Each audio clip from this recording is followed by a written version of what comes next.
Hello there, many thanks for joining us on this week's edition of the program Icons on ITV. Icons is a program specially designed to showcase our celebrities, looking at their trajectory in life, how they started, what are those lessons learned, what are those values and virtues that made them to be who they are today, and then of course their projections in the nearest future. So much to learn from their storyline. That's the reason why we have this program. And today we have a very special guest on Emerson. But let me take it a little bit further. His excellent Adaku. Okay. Adaku. Funnily, it was an Igbo language film. Yeah. And this really attracted attention to me. And people say, a man directing an Igbo language film. How did you understand what they were saying? I said, no, art is universal. Yeah. From the expressions, I could understand what they were saying. The script was written in English. And I directed that work. That was now stamped as my first official Nollywood film. Okay. As at that time, that was at the tutti stage of Nollywood. It was any film that want to be national then must be made in Igbo language. So it was in Igbo language.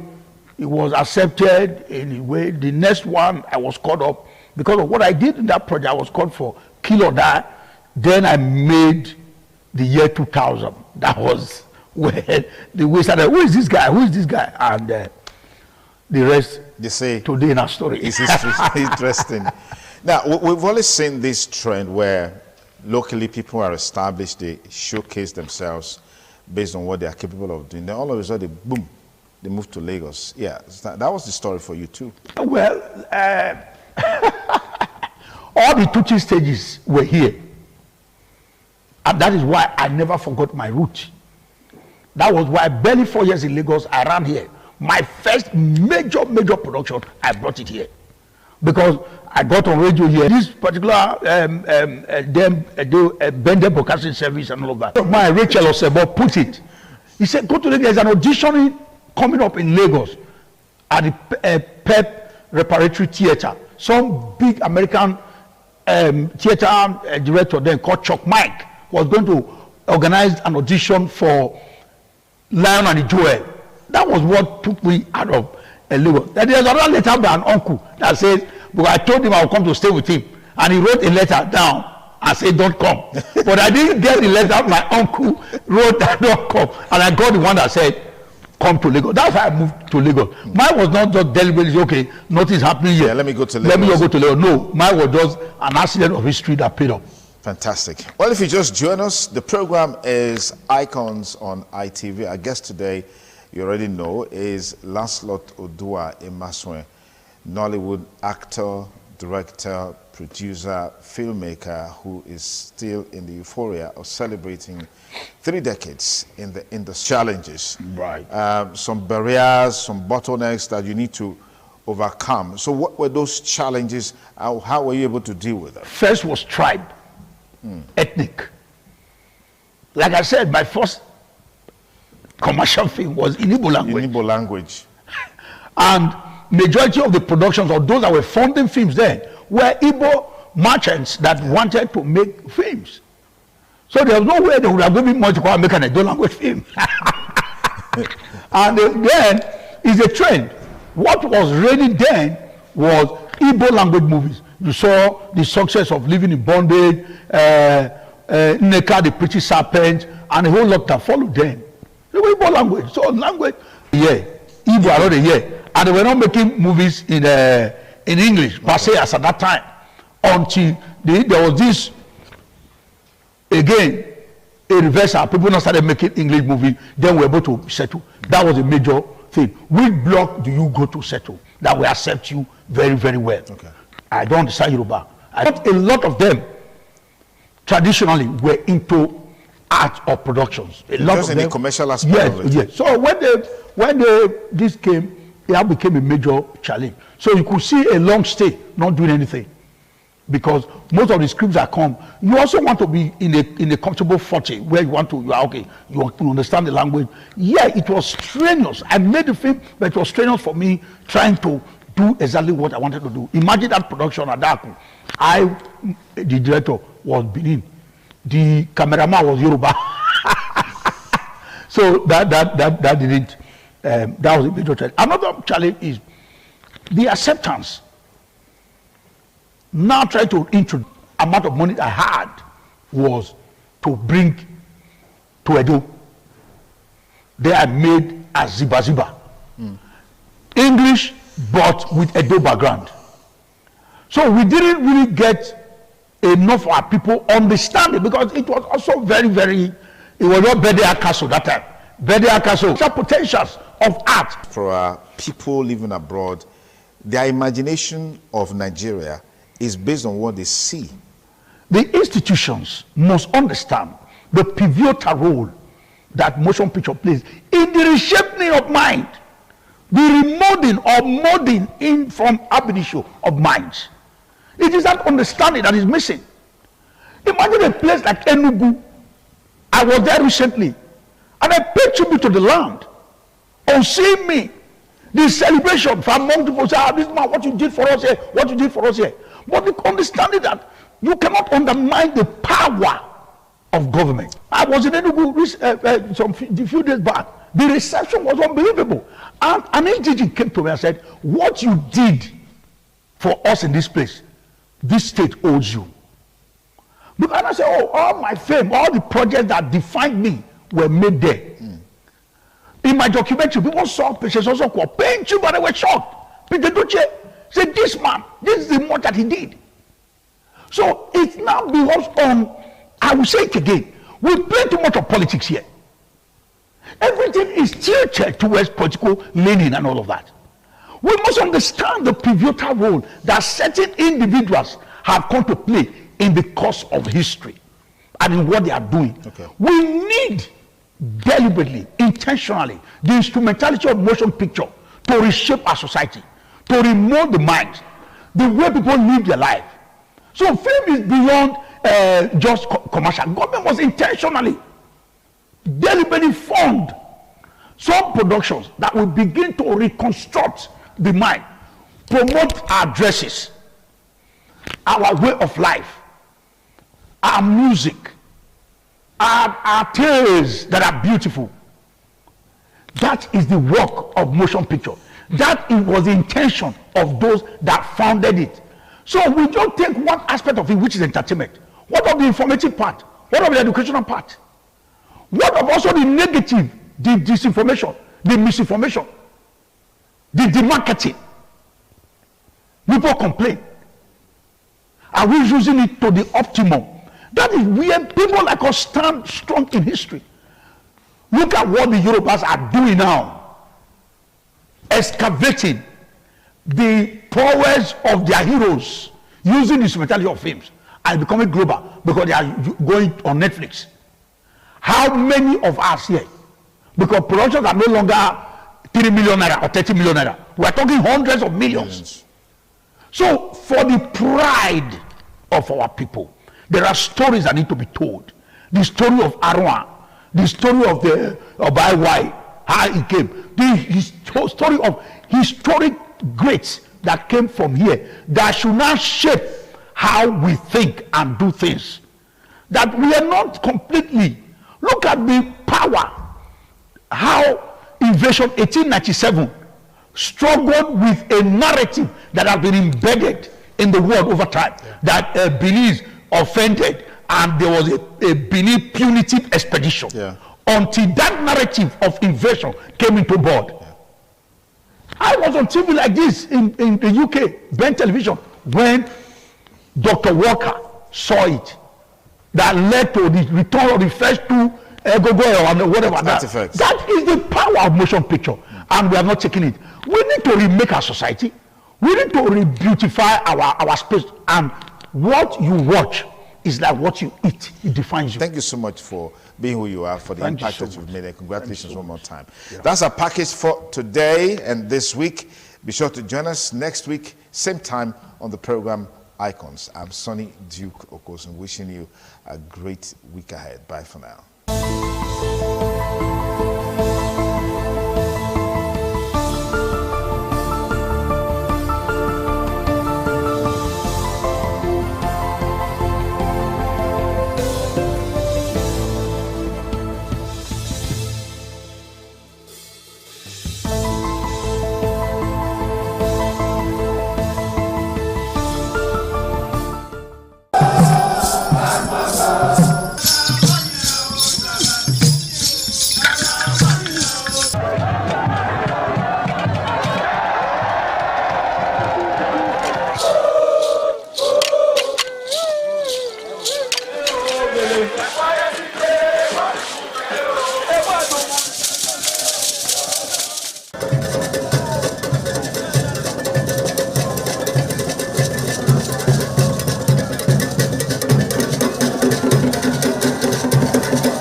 Oṣòdì aṣáájú abẹ́rẹ́ tó pẹ́ ẹ́.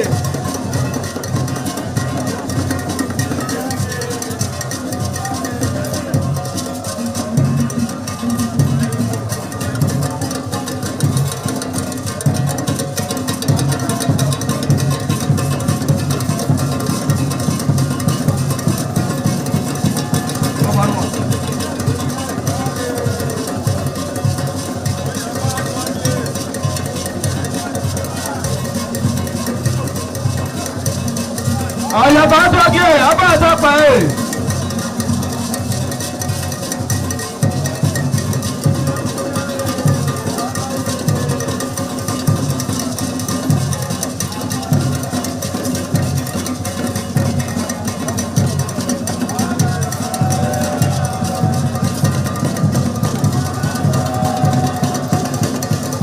Àlàyé àtọ́jú abẹ́rẹ́ tó pẹ́ ẹ́.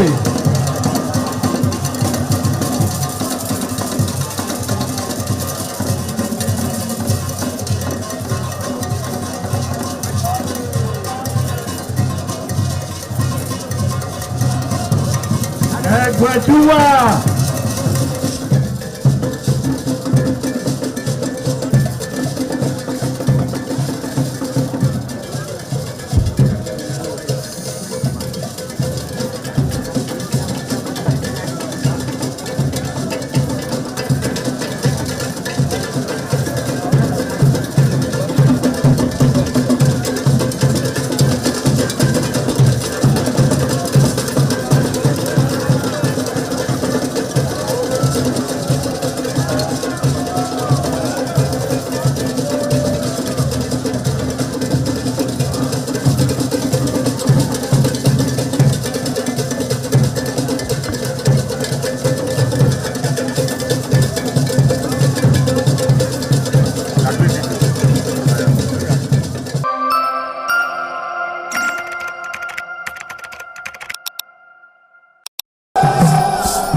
Ladies and gentlemen, what we are seeing at the stage is the Toro Doctor Christian Quebec. On the other side, we have the Gymnastic Boys. Gymnastic Boys, we don't know what we want to do now. We are bringing upstairs. We are at the first floor. We don't know if they are going to do the second floor. This is the Toro always.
ITV, certainly the best.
This is ITV. Certainly the best.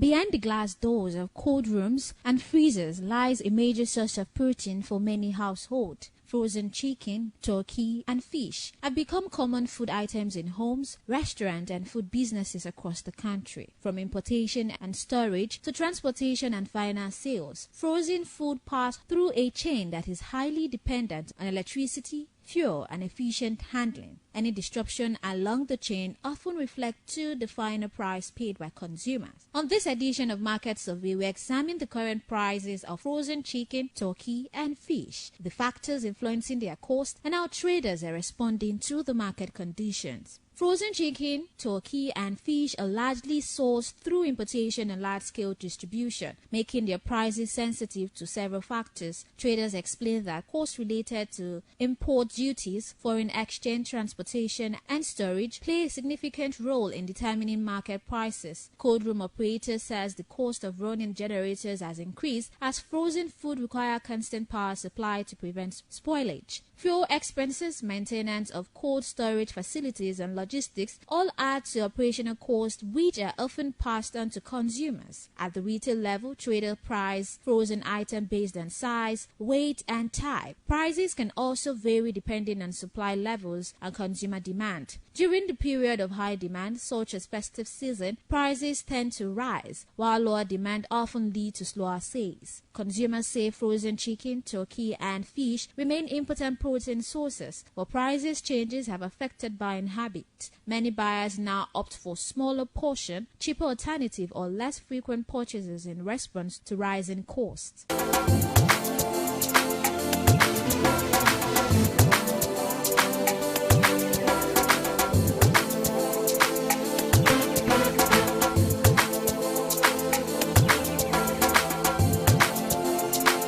Welcome to Market Survey. On this edition of Market Survey, we are currently in the market to get to know the current price of frozen chicken, frozen turkey, and frozen fish. So stick with us as we get to know the current price of these various items. I am Stephanie Notoriua.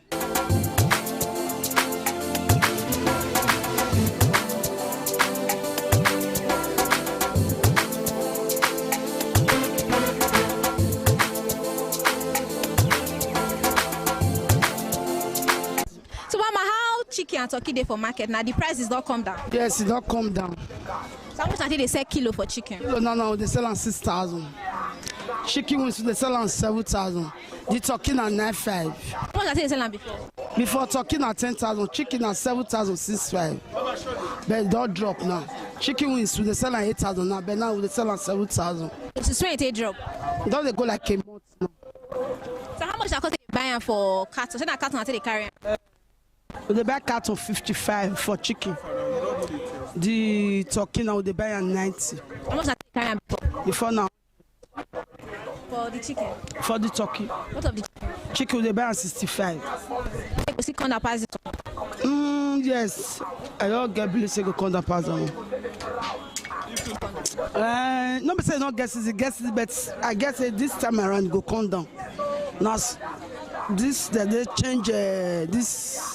The monetization, the chicken they drop.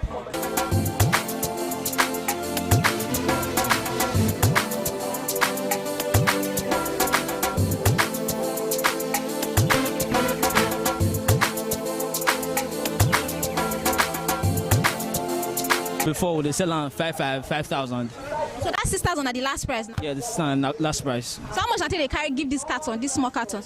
This carton are 10 kg and then as it be so, now 60,000.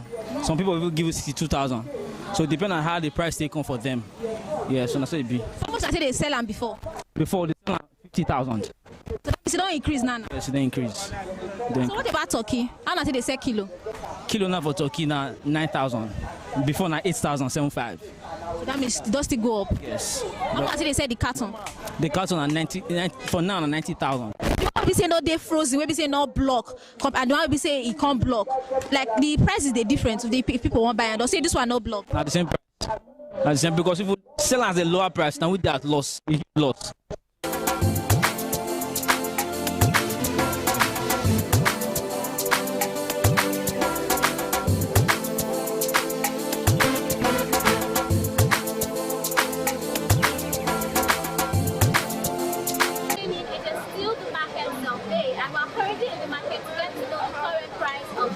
Chicken, frozen turkey, and frozen fish. To come with us as we get to know these prices, I am Stephanie Notoriua.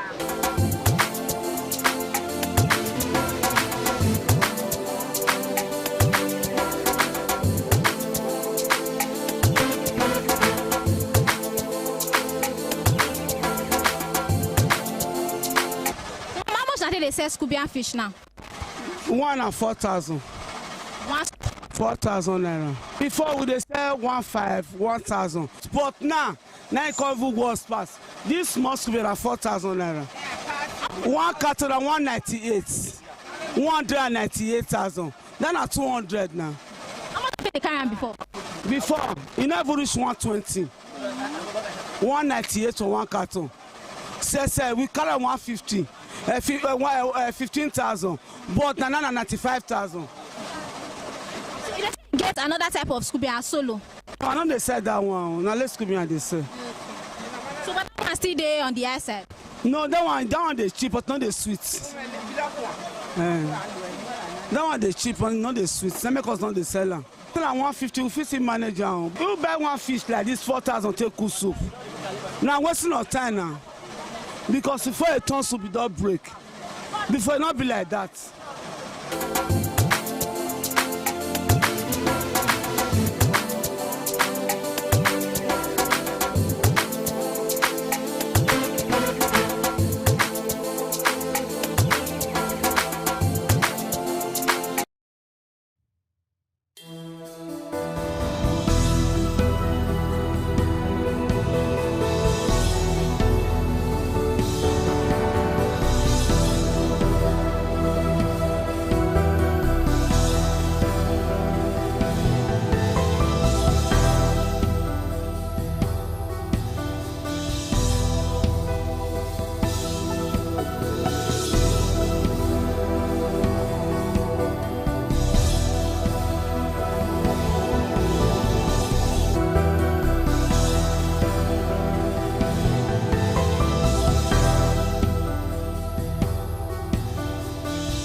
from our market survey show that the prices of frozen chicken, turkey, and fish remain closely tied to operational cost and supply conditions. Trader says expenses related to storage, fuel, and transportation continue to influence pricing decision. While they all acknowledge the importance of these food items in their daily meal, many say affordability remains a challenge. As a result, buying patterns have shifted, with households adjusting quantity and meals plans to manage expenses. For traders, the market remained competitive as the balance rising costs with the need to attract customers. Despite these challenges, frozen chicken, turkey, and fish continue to play a key role in household nutrition. As economic conditions evolve, monitoring the prices of frozen food provides insight into broader issues affecting food supplies and household spending.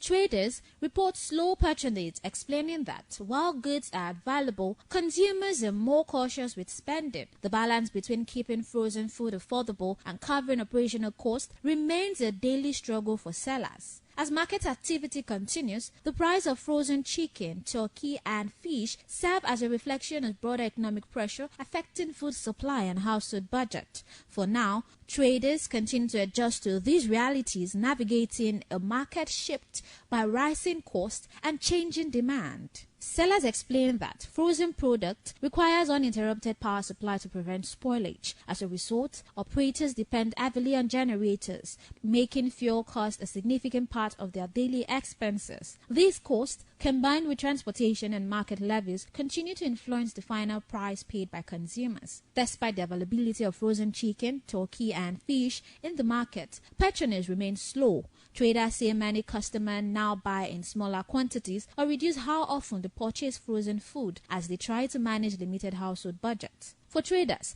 the situation has created a difficult balance. While they strive to keep prices within the reach of consumers, they must also cover operational costs to avoid losses. Some say profit margins have dropped, while others worry about sustaining their businesses if costs continue to rise. As the market adjusts, frozen chicken, turkey, and fish remain essential food items for many families. However, their prices continue to reflect broader economic pressure affecting food supply and consumption patterns. In the end, the frozen market tells a larger story, one of resilience, adaptation, and the everyday struggle to balance nutrition with affordability. As conditions evolve, both traders and consumers continue to navigate challenging market environment.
And that's it on today's edition of Market Survey. I am Stephanie Otoyiwa.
ITV, certainly the best.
Omonomba Nedo Ukwakwalokpolo Ewai II, Oba of Benin, performing during the 2025 Ododua Festival.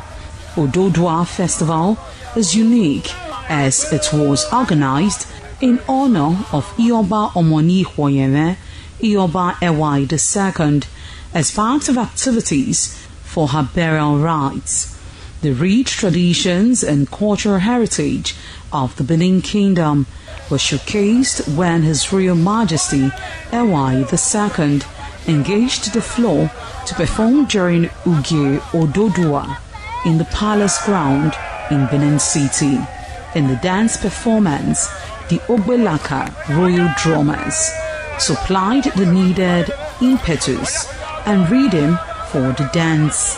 However, tributes are paid by the head of Benin deities to the monarch, who was the cynosure at the event. The event can best be imagined as the spiritual rejuvenation, stunned, spectaculars and guests at the colorful ceremony. 7 masquerades representing 7 spirits and deities conveyed different meaning in company with the head of the deities of Benin, with the Oba of Benin, who exhibited a grand cultural dexterity in his dance steps.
Some days, there comes the Ugemobo Festival, which the Oba celebrates outside the palace gate. A pavilion is built of red cloth where rites are performed to drive away all evil spirits still unsatisfied by the year's sacrifices. The Ugemobo Festival is to commemorate an event in Benin history which dates back to 1504 AD.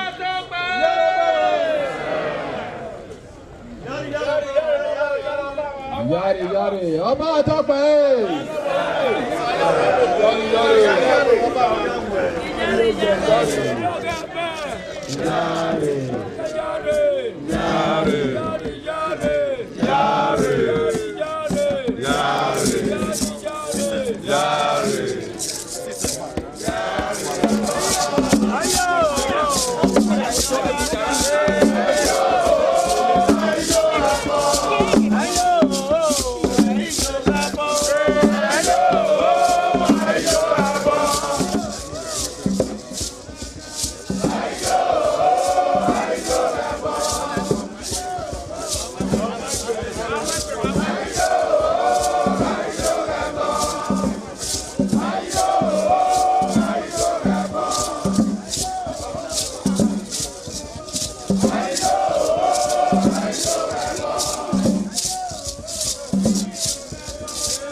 The Oba of Benin added a colorful mood to the year's celebration as he walks round the city center amidst cheers.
We shall always fight for our right. Sole, sole, sole. No go da better. No go da better.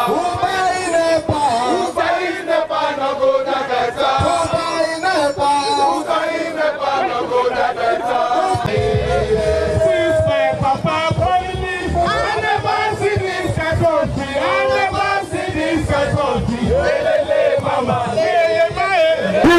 This one, for this darkness, this one,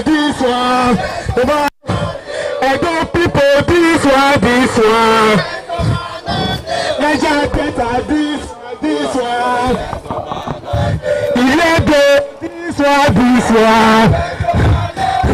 Yes, sir, this one.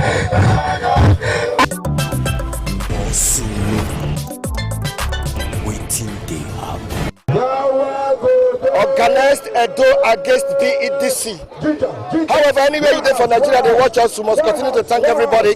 And they watch us for ITV, for Facebook, for YouTube online. However, make we first read the message to Nigerians so that you can know the position of these protesters. However, they said number one, BEDC is not bigger than Edo people. Number two, we pay for light. BEDC give us darkness. Not be me talk about what the activists that they talk about. Number three, I say end estimated billing now. The fourth one, Edo people no be Father Christmas. Number five, BEDC sell meter between 150,000 to 400,000 naira. And number six, Edo people now responsible for buying transformers, poles and wire. It never finish, because see this one. It never finish. People pay to maintain BEDC equipment. Okay. Say no to bulk billing. Number 9, the level of extortion of BEDC in Edo State is too much. Number 10, no lights, no bill. Number 11, Edo people can't continue to pay for darkness. Number 13, no to tariff increment on solicited migration to Brand A.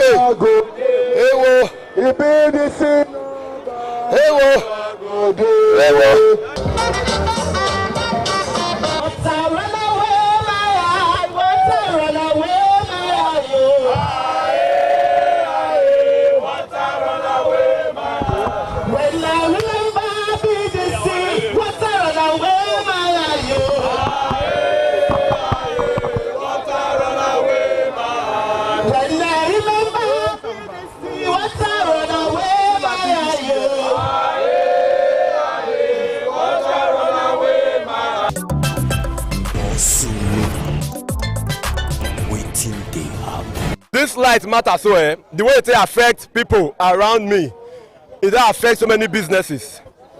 It don't make businesses close down. Profit where they make initially, that profit now they use that they buy fuel. And that fuel in question, they don't even see gain again. And let me tell you the thing where they make me the best the more. Be say that business what you do now, you know if you even increase that your money, if you want to increase your money for your business now, your customers go leave you. They'll go patronize who they get light steady you. So that one I want fact. Now you go lose customers. The same time now you go to think you want to shut down your business. Now let's go to the aspect of psychological effect on this light. Children now we're supposed to sleep for nights. Where fans supposed to blow. They not feel if I blow them, mosquito go begin chop them. That pikin now, if they break, he go school now. He met when he busy they use light sleep. Those one not go to learn properly. He go to feel sleepy for class. Because why? He not get proper sleep for night. Now let's go to the mental aspect of this electricity. Mental, my brother. Now make I tell you, as a father of a home, how many fuel you go fit buy? If you be say you dey give your wife before 10,000 take cook soup, now you don't buy fuel every day for 4,000, 3,000, 10,000. Oga, that your wife money when you dey give her to take cook soup, it go reduce. Hey. As it dey reduce, you yourself you dey think. As you dey think as a man, your wife even dey see you finish. You go dey feel say that you no fit provide again because why? No say BEDC don put you for tight corner. You don't choke out like this, so they don't put you for choke out. All because say no light. No because you don't get money to pay for your light bill. You get money to pay for light bill, but they don't give you light. Now make we go for the extortion aspect. What BEDC they do? Why you come wear black and black? What's your problem? Because Edo State is in darkness. The heartbeat of Nigeria don't talk to the heartbeat of darkness.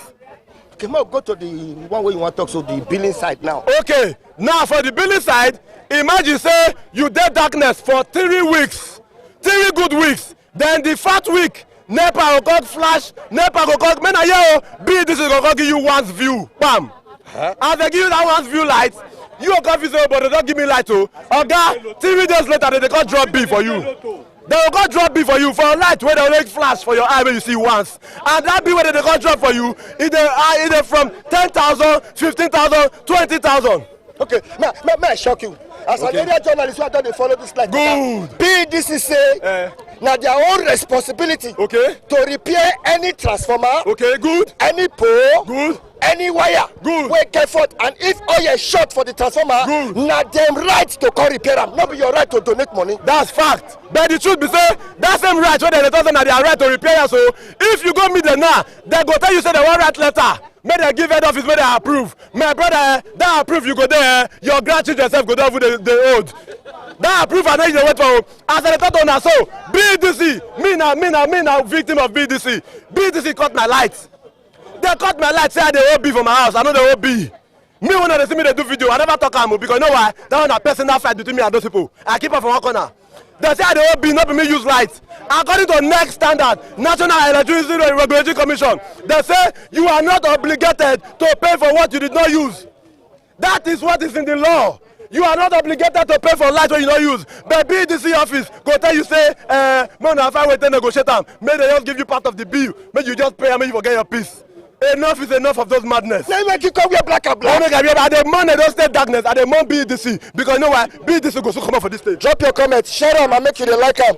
Well, for over 10 years now, the interview now the waka.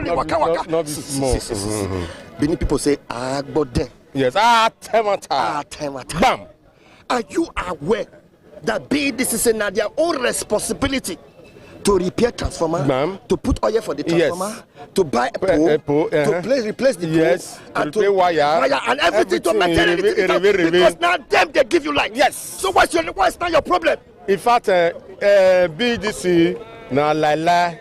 Now they talk. That is your own. That is your own opinion. Yes. No, not be matter of no, if it be like your opinion. My own community where I did for Upper Mission Extension, we buy transformer. We buy wire to connect the transformer. Now we buy all yourself. Even be this way, we connect the transformer, say we pay them. You understand? What did they come talk? They say Moku can't dedicate that transformer to BDC because now BDC responsibility to provide transformer and every other thing. As we buy and we dedicate and give them before they come connect and come give us light. Why they don't get any moral justification to come talk say now that they provide transformer and they maintain transformer. That one a lie. For more than 2 weeks now, for my community will not get light. If they ever bring them, like that guy talking about once we just make back in less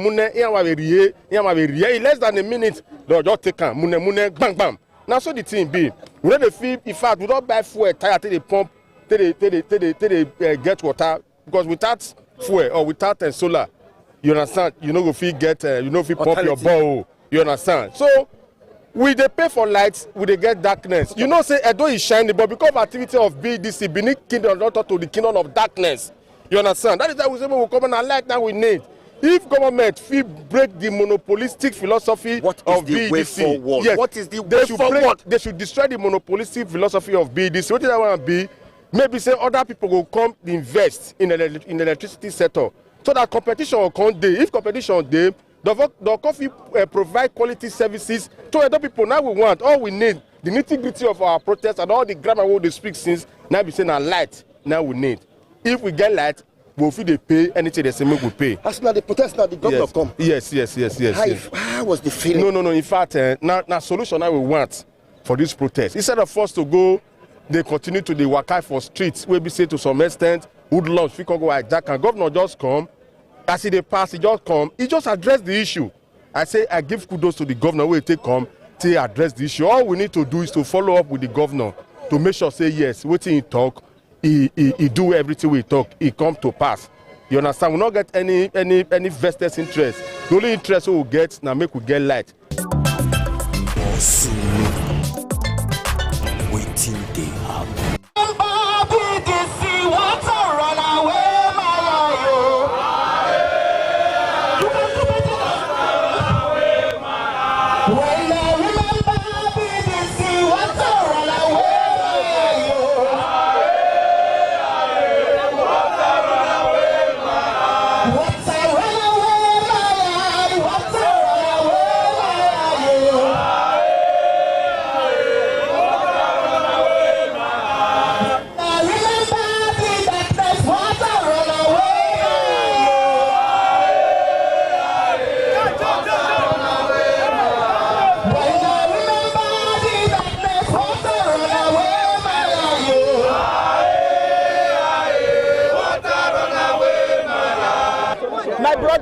see, for where I dey for Sapele Road bypass, before they manage get small light, at least small time they can't come say, because initially we fell by transformer. Small time now they can't come they tell us, they want carry us go, now by force, say everybody must pay 20,000. We can't kukuma pay. Apart from transformer what we first buy, we can't do connection. As we did so, whether na band Z we did, whether na band Q we did, but what I know say we did, we not the band A. And the highest fraud with that, because I'm not going to buy card every 2 weeks of 10,000, 15,000, and it's not going to last. I'm not going to see light. The meter they run, light not there, and they say the band A. So this one now the new scam, the new 419. When they decide bring come, and we say we know, and they go stop them. BDC can use their brain, help themselves. They'll be making money instead of cheating innocent Edo. So that is my advice for them. Thank you. Thank you very much. What concern you for this matter? My brother, concern me well. I affect you. All this BDC, they'll be proper to us. Some place that they set tariff 250 naira. Why some place that they set tariff 100 naira? Where the difference is? Where they say they put bank A, that they set tariff for the 250 naira. Where they say all those one don't get special treatment, that they set tariff 100 naira. Where you stay for your house, I'd like to be for that. Like no do. On Saturday, yes, 600,000. Now to go buy generator. May I for feed the pump water, take the bath. For doing winner. You go buy jet. I go buy jet. What I go do now? Taking of the monopoly of BDC. BDC is a private company. So why we have only BDC? If Oshomo not work again, may we get many other alternatives like Oshomo. Get like five distribution generation companies so that BDC go just fizzle out. They go just melegue. They go just they will just come out. If I can't get better services for J&P, for example, distribution company, I can't get better light. I'll go BDC again. I don't need BDC now. That's it, just rich. So, but for BDC, like God was saying today, this protest was tagged Ozeba protest. It was tagged Ozeba protest. Maybe they don't go take governor, or maybe I don't know. Governor saying just tumble come, but anyhow, we don't know that BDC they use but for us. They're happy say the governor respond. They're happy, but that was about beyond visitors. Do you know what it was about? We will go to the office. We go to poo for there. We go to cook there. My dog go there. We will carry canopy. We go to sleep in the office. I'll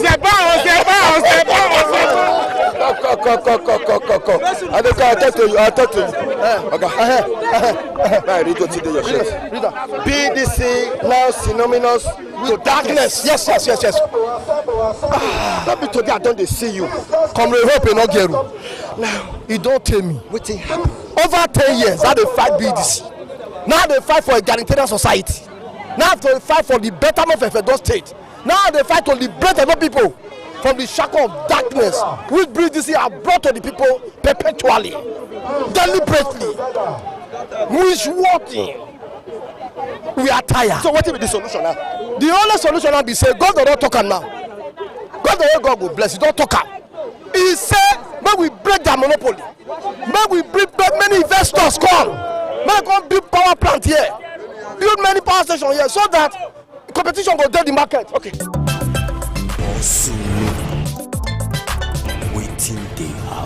BDC matter, I be like tortoise we not dey finish for story. It be like tortoise we not dey finish for story. Before you go say they're good, now you go see and see the thing. You don't go let person understand. But now they are listening at the monopoly, now they cause some. How it they affect your people? How it take affect your people?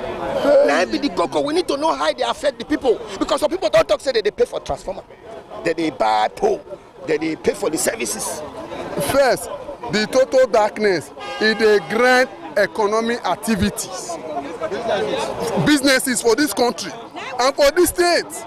I don't want to be the primary pains where it did. You know, say this fuel matter. Not be everybody. They feel they buy fuel. We don't take power their appliances. I've been a vulcanizer. Which one again? Who they use fridge for us? No, you're not going to see cold water.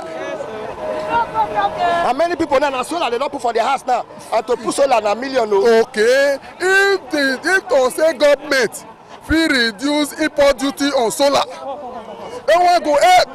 It just be like borehole now. People know they wait for water corporation again before they install their borehole because it not too cost. But the cost of solar too much.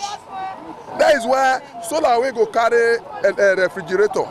You can carry AC and other appliances come the pump water. Organa million. The problem where BDC get, where go pay you probably say even in all this darkness, every of their equipment where you by yourself buy, they go carry on to themselves, like transformer, like cables, like poles. You go contribute to buy them. They go carry on to themselves. That one not enough for. After all this sacrifice, what una make, una not go see the lights. Imagine when community no get a transformer at all. The BDC go content them say they need to buy themselves, contribute money, buy transformer. They will buy the transformer finish, buy more cable, buy posts. At the end of the day, BDC go say if they no submit to them, make they can't take ownership of them, say they no go come install them. Those ones, without having a choice, they can't compromise, hand over onto them. And after doing that, BDC will constantly tell them, say, they need to give them like 50 million for installation. They have no choice, they will still comply. At the end of the day, they will just flash lights. And that first month when they install that transformer, so they will collect money for B. They are giving a whole lot of persons who no get this prepaid meter, estimated B. Meanwhile, they bring light for only 15 minutes, and they do that like 3 times in a month for those who see the light at all. But every end of the month, they have the impetus, the temerity, enough courage to come out with their big belly, eating free money as if Edo people are for the Christmas. Whether they go house to house, they collect money will not be their own. You know.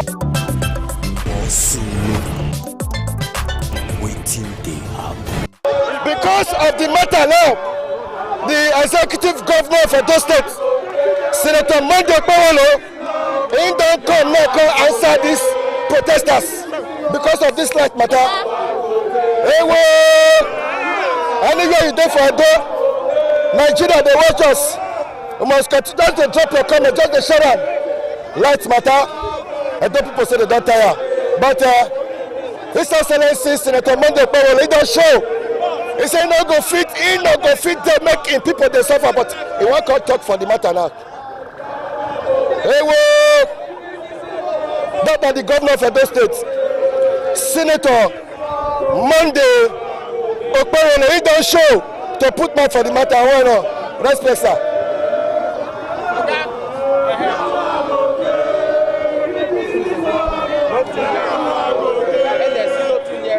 That the executive governor of Edo State, Senator Monday Okpewolo, he will come answer the people as they don't cry.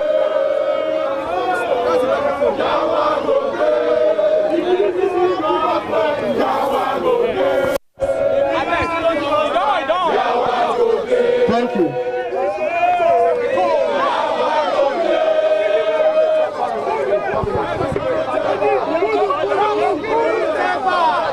Hold on. Sorry, can you face the camera? It's Soweto. Kulu Kulu. Wider. Coordination. Wider.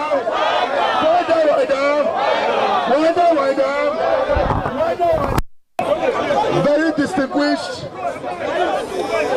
governor of Edo State. You took us by surprise. We don't know what's happening.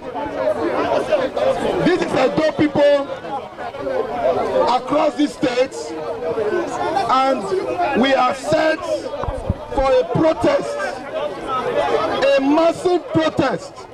Kulu against Benin Electricity Distribution Company, BEDC. Because they have engaged in series of oppressive tendencies against the Edo people. We pay for light and they give us darkness. As a matter of fact, today, BDC enjoys estimated bills. Even if you are not in your house for 1 month, for 2 months, BDC will bring beef to Your Excellency. Your Excellency, sir, as it is today, communities will put monies together, they will buy transformer. They will buy poles. They will even buy wire so that BDC can connect them. BDC will compel those communities that they must donate those equipment to them before they can use it. That will not be juju. The community will comply, Your Excellency. BDC will still ask them to pay between 10 to 15 million before they can connect those equipment. And immediately they connect it, that month BDC will bring bill for them. Your Excellency, sir, the free meter distribution that is supposed to be going in Edo State, we challenge BDC to publish the names of Edo people that they have given it to. Meter is between 150 to 400,000. Yes. All of these things, Edo people said they are tired. Yes. And we know the efforts that Edo people is putting together to make sure they pay their bills. Electricity bill is almost competing with minimum wage for one room. BDC has been doing all of these things and we say we are tired.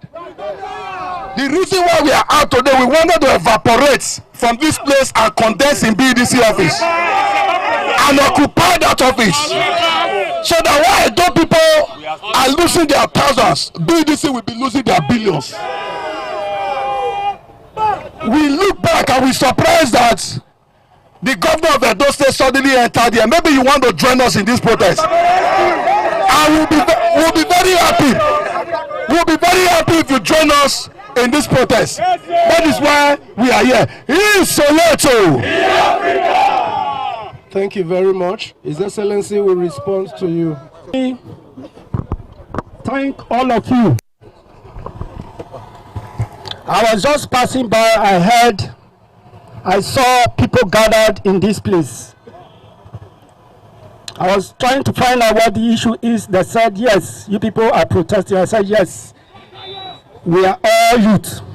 Is that not so? Yes. Are we not Edo youth? Yes. So I've come to join you on the protest.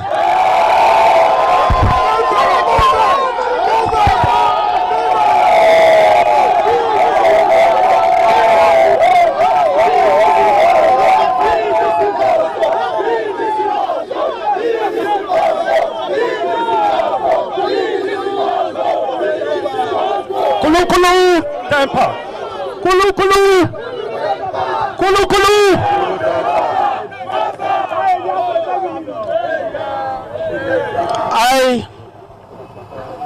When we are talking about shortchanging Edo people, it's all of us.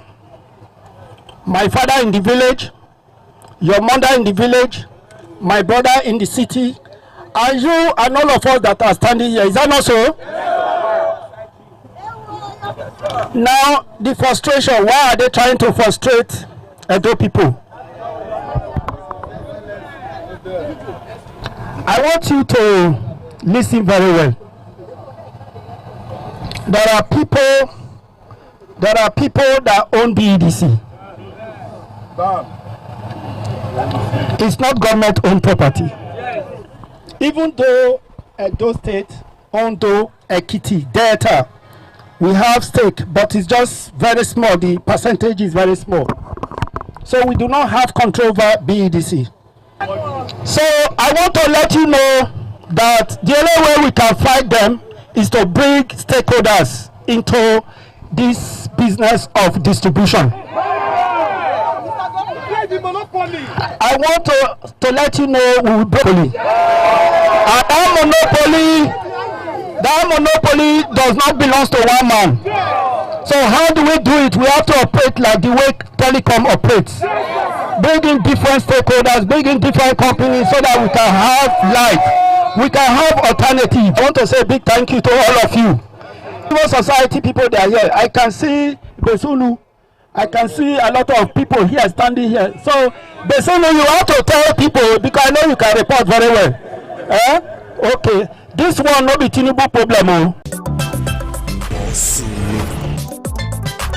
Waiting they happen.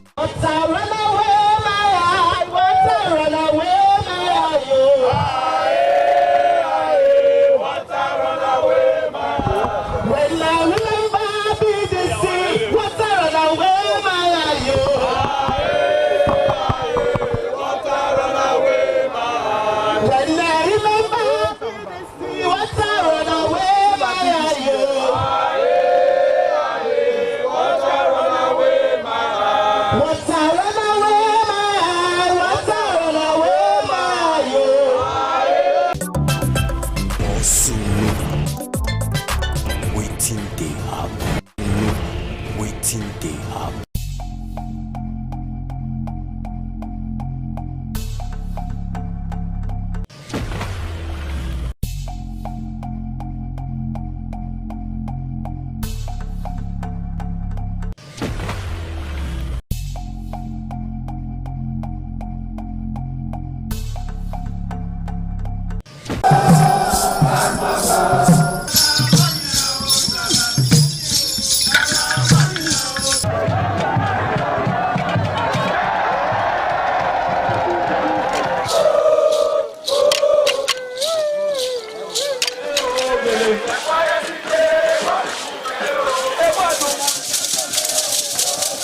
This is Anegbete community situated in Isako Central Local Government Area of Edo State. It is an agrarian community with united people that promotes unity and oneness for peaceful coexistence. The inhabitants of the community migrated from Benin, the cradle of black civilization, a kingdom where king is truly king. The ancestors of Anegbete saw that age was the main determinant of leadership in the rural setting, and the eldest man in the settlement was regarded as the leader who presided over meetings, and his authority is held in high esteem. To further strengthen this unique system of leadership, age group evolved in Anegbete.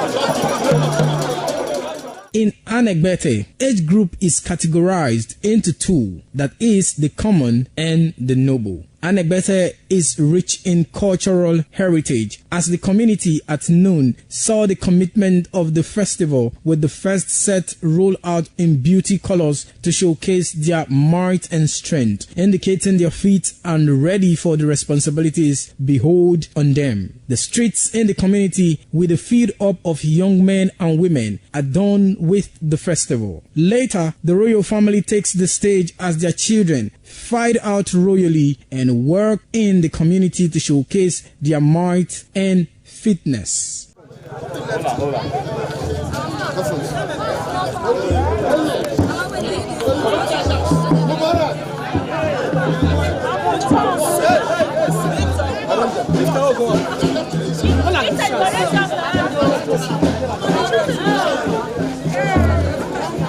My leader.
All right, it's another lovely episode of your favorite rendezvous for men on television, and I'm talking about the Guys Hangout Show on Independent Television, reaching you live from the city of Benin.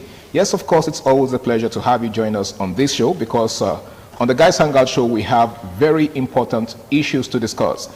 Now, tonight is not going to be a different ball game because we have something very, very important to talk about. And of course, I'm not alone. I've got someone in the house with whom I'm going to be doing justice to this topic. He goes by the name of Emmanuel Walter. Welcome on board, bro. Thank you for having me this evening, Mr. Thank you for doing me the honor of being on the show with me. We have a very pressing issue, something that is becoming a problem, or should I say a challenge in the society, the growing rate of crime and criminality among the youth in the society. If you take a look around you, there's always one, story or the other about crime. Okay, someone is either being robbed or being kidnapped, right? And it's something that has eaten so deep into the very fabrics of our society. Now, what do you think is responsible, for the growing rate of crime in our society? A lot of things are responsible. A lot First of all, things. say hi to the viewers out there. Okay, good evening, good day, viewers. It's nice coming here today to on Guys Hangout. We're all guys, we chill and stuff like that. Absolutely. So back to what we're saying. Yeah. A lot of things spoil crimes. A lot of things trigger youths of these days to go into crime. Okay. But there are some major factors, you understand? Stuff like unemployment. The rate of unemployment in the country is very, very high, you understand? And you also see, if you check most of these criminals these days, about 80 to 90% of them, they came from what I would say single homes. Single homes? Yes, they were single parents home. They were trained by either a single father or a single mother. Okay. You understand? And drugs is another thing that fuel crime. Okay. Access to drugs. You imagine a 13-year-old kid or 12-year-old kid already having access to drugs, to substances, add substance like that. Okay. Yeah. So these things are part of things that fuels crime. You understand? Let's say for unemployment now, imagine someone who has not eaten, who has no job, he has no money to take care of basic needs like shelter, clothing, food. And all those stuffs like that. An idle mind is the devil workshop. Yeah. You get. So what comes to that person mind now? When he's alone, doing nothing, he's jobless, he's not mentally engaged. Stuff that comes to his mind that, how can I get this to achieve this? For you start thinking, should I do ritual? Should I go and rob? You understand? So what you're saying in essence is that to such a youth, crime is a means to an end. Yes. Crime is like the last option. The end justifies the means. Yes. Crime is like the last option. Then drugs, you see a kid, 12-year-old kid, like I said earlier, having access to this illicit substance and start taking it. The next thing you see your friends, you can't fund that thing now because you're already addicted to it. You're already addicted to it and you need to fund, you need to keep taking it for you to keep moving. The next thing you are thinking is how to steal from your mother or how to steal from your father or how to just look for enemies just to get just to be able to afford those just things. To be able to afford could that be the reason? Could that be because some of these substances don't come cheap? Some of them are expensive. Yes. Okay. It's part of the cost because now everybody needs it. And in the market, if you look at the market today, most of the stuffs that are in high demand, then they are expensive. You get, they are expensive because the seller will tell you that you have no choice. You need it. You need that thing. You have no choice but to pay the amount. If they ever tell you 10,000 naira, you guys to pay the 10,000 naira. Wow. You get, because you yourself, you know that you need that thing. You know what that thing, the value it has for you. So that's the reason most of all these drugs, they come really, really expensive. And now, coming expensive now, youths that don't have jobs, you get, that takes this substances, yeah. They tell you this thing now is 10,000 naira. You have no job. How do you can't even afford 1,000 naira. Yeah. Don't have 1,000 naira in you. So how can you afford something of 10,000 naira? what comes to your mind? Stealing. You get? Yeah. Stealing comes to your mind. Or let's say, okay, you stay kidnapping now. You want to, let's just run one street. Let me use it in their own terms. Yes. More your run something now. We go one or two. We go all put small change for pockets. The next thing, if we just do run this eat now, 1M for your come out, 100K for your come out. You get? To them is big money. Yeah. And in most cases, when they do that thing, they won't use the money for something reasonable. They'll squander that money on hard drugs. Wow. You get? Okay, so what role does peer pressure in playing all of this? I'm sure you know what I mean by peer pressure. Yeah, peer pressure plays a lot of role. Okay. For instance, now a child, because let me use myself as an example. I was brought up. I'm asking this question because people say that evil communication. I think it's even scriptural. Yes. That evil communication corrupts good manners. Yes, corrupts good manners. I was brought up by a single father. You get? I was brought up by a single father. So most times, I'm always with my friends because my dad was never available. Okay. Was never around. So most times, I'm always with my friend. So being with my friends, I want to do what they are doing. You get? Imagine in that scenario now, I see a friend. I have like 3 friends. 3 of them, they are smoking. And you're in their midst. And I'm in their midst. This, after I try this stuff, the other one, after I try, within 2 to 3 weeks of associating with them, I'm already in it. Especially since your dad is not around to yes, protect you. Caution me. Caution you, yes, I'm already in it. From taking cannabis or those stuffs, we are indulging in other activities, other more dangerous activities. For we start sleeping outside, coming home late at night, clubbing, from clubbing to we start growing. Let me just say we are growing in bad activities, those activities, illegal activities. You get? So that is one of the peer pressure role that plays. Peer pressure, you want to do what your friends are doing. Let me give you another example. Let's say a kid now is in a society where he's not welcome at home. The house is scattered. You get? The house is scattered. So he finds solace outside. And the people he mingles with outside, they are the big boys. The big boys, the big girls. And their means of income or their lifestyle is a wayward lifestyle, illegal means of income. You want to be like them, you want to feel among, to avoid criticism. You get? You want to be with them. That fear of they won't take you as their own.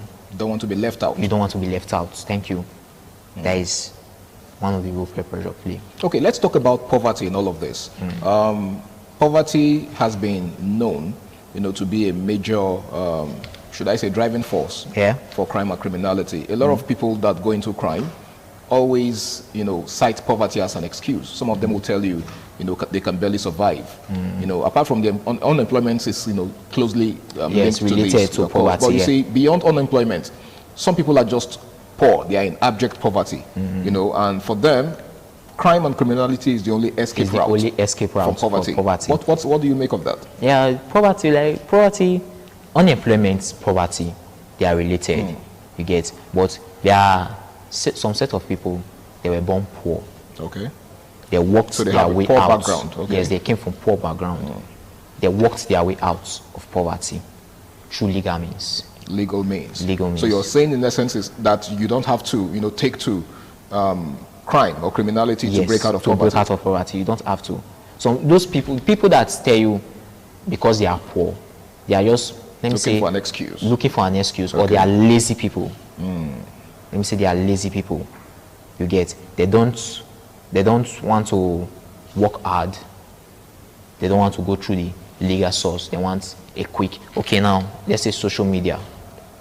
Someone who is poor, you and your classmates that went to the same school, was in the same class, good buddies, close friends, tight friends. You get? After school now, you're on social media, you're scrolling through Facebook, and next thing you see, that's your classmates. That was your very close buddy back then in school. It's doing well. It's doing fine suddenly. And you're like, ow. You get? And then you are probably not doing so well yourself. You are not doing so well yourself. Two things. How you want to link up with that your friend. You get? Or how you want to make your own self comfortable to be like that your friend. Okay. So that when next you guys see, you can measure up. You can measure up. So you don't begin to feel less of the person in his presence. Yes. You get? So now, when you are thinking those stuff, you are thinking what to do. In most cases, you are able to link up with that your friend. You start begging your friend, Omo, I don't know, I want to use the local man language. Okay. Omo, I broke, I not get money, life hard, I never parents, I never chop since money. You get? And now your friend like, Afa, bro, chill, okay, let me put you through, see what I'm doing. Let's say the friend is into illegal means, and it shows you, and you are desperate. Desperation is another thing. Desperation. Yes. Now, before you throw more light on the desperation part, I would like us to go on this very important break. It's still the Guys Hangout Show on Independent Television. Please stay tuned.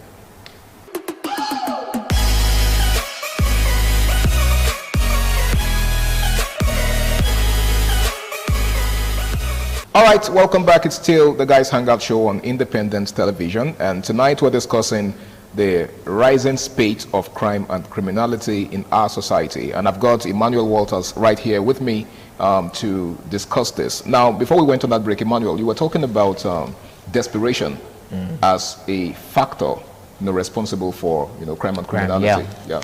Like I was saying earlier, desperation is another thing that drives the mind of a youth. Okay, so you're saying when a young person is desperate to succeed? Yes. It can go any means. It can go any length. Any length. Just to make money. You want to drive that latest car. You want to wear that latest designer. Yeah. You want to eat that fine girl in your streets. You get? Those things, you are desperate to do those things. That motive, you must do it by all means. Desire. You get? Now, you see your friend that it tells you that this is what I do to do it. You are desperate. You are thinking also, if I decide not to follow my friend's advice, not to do what he's doing, you get the way my friend will say, look me. There's a way he's going to take me. He's not going to take me serious. You jump into it. Without thinking of the consequence. In most cases also, you just say, okay, let me just do it once. Once the money come, I will use the money, invest, I will use it and quit, you understand? But once, it's very sweet. You really enjoy the funds. You go again, and before you know, you are full-time. It's a full-time business for you.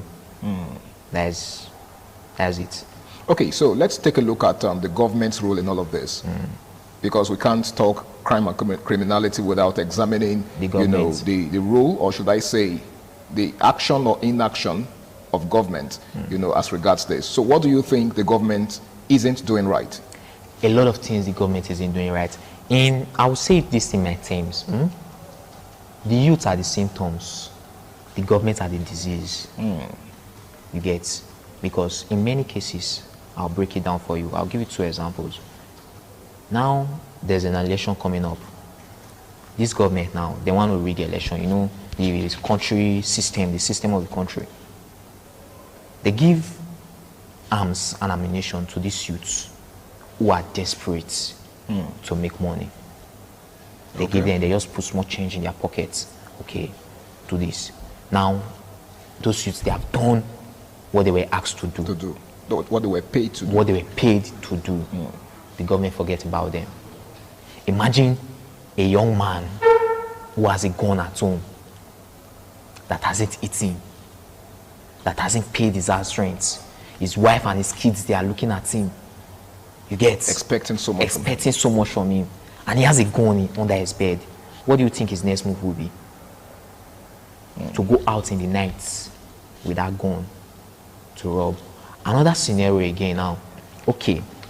We were able to catch some criminals. What are we going to do with those criminals now? We dump them, we put them in prison.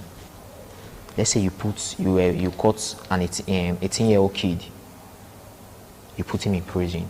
The prison cell that you kept him in, there's another adding criminal in that cell. What do you think is going to happen? You are just breeding more criminals. You get? You are breeding more criminals. That kid now coming out, let's say you give him 1 year imprisonment. After 1 year, is in a cell with about 3 or 4 adding criminals. After 1 year, it comes out. What do you think is going to happen? It's going to be way more worse than how he went in. More deadly than how he went in. You get? So governments, there are a lot of things they are not doing well. First, they should create jobs for the youth. Okay. It's one of the major things we keep talking about. Because I was going to ask you what you think they should do, right? Yes. Jobs. They should create enough jobs for the youth. And we should also talk about rehabilitation. Rehabilitation? Yes. These kids, let's rehabilitate these kids. Let's put them... Do you think we have the adequate facilities to make that happen in this part of the world? We don't have. This is another place government should look into. You get? I think in some Western countries, most Western countries, we have prison for girls, prison for women. And then there are penitentiaries as well, especially in the US. Yeah, prison for kids. Yeah. This prison, they don't just put those kids there for doing nothing, ad labor. No. They go to school, they are being taught, they have therapy classes. They even have skills acquisition centers in the prison. So after the 6 months, 1 year that they are spending in prison, when they come out, they have something doing. Their life is way more better than when they went in. Okay. You understand? They have something doing. They learned that the life they were living before is not the life they are supposed to be living. You get? So government should focus on rehabilitation and jobs. Rehabilitation and jobs. Now, how effective is the criminal justice system in rehabilitating young people? It's very, very poor. I don't think I've seen any... Because we're still talking rehabilitation now. I don't think I've seen any rehabilitation center in Nigeria. I don't think we have. If we have, please let me know. I don't think we have any. We just see a kid, we just dump him in prison, say it was an arm robber, it was this, it was that. Take him to Ukwo, take him to Kirikiri. He goes, serves his term, he comes out. What do? You just make that kid more angry. He's pissed with you for putting him there. He was trying to survive. He was looking for what to eat. You get? Okay. He was trying to survive. He was trying to make a living for his family. Trying to make his father or his mother proud of him, his younger sisters proud of him, before you put him there. And this is not a justification for crime, though? This is not the justification for crime. You get? You place him there now. He's thinking, if he comes out, how is he going? How is the family going to accept him? Okay. You get? Most cases, the family will accept him, okay, because he's their son and stuff. Most cases, they won't accept. Sometimes, if the child will be too ashamed to go home, relocate to another state, start another crime there again. Because the state you are going to, you know nobody. Okay. You are starting from square one. It's a neutral place. You understand? Now, you are back to the same crime again. So the circle continues. The circle continues. Okay, now you talked about dysfunctional homes much earlier. Yeah. Right? The fact that some, children are from dysfunctional homes. Yeah. There are children who were exposed to lots of violence as kids, right? Yes. Especially when they were still in their infant stage. Yeah. Right? They saw their parents, indulging in different stuff. Exactly, indulging in violence and all of that. And that, in turn, has shaped their mindset. How do you think this also contributes to crime and criminality? They say, there's this saying that they do say when I was growing up, charity begins at home. Yet, the father, the mother, they are the best teachers. Way more better than those in the school, than the ones we meet in school. Now, I see my father every morning smoking. In the evening, the same thing. Okay. The next day, the same thing. Same routine. Okay. Every day. To me, it's a normal thing. Okay. It's good. Before you know, I'll start it. Maybe the one that my dad just kept somewhere carelessly. Let me try this thing and see how it feels. Experiment with it? Yes, I want to experiment with it. And before you know, I'm in it. Let's say a scenario where a father is beating his wife. The man is beating his wife. The kid, the same thing, he grows with that mindset. He grows with that mindset. And the next thing is making his own relationship toxic. He's already beating his own wife because it was what his father saw. His father would tell him that you are a man, you need to control the house, you need to control your wife. Don't let your wife control you. And that's his own way of controlling the home. That is his own way of controlling the home. The kid will have that mentality that that's the right thing to do. All right, quickly, before we begin to, and before we call it a wrap on the show, right? What's your final word? What's your advice for young people out there who are already neck deep in crime and criminality? And of course, those who are also thinking of towing the same line, in less than a minute before we call it a wrap. For those thinking of towing the same line, I would say there's no gain there. There's no gain there. I think we have to look for other ways.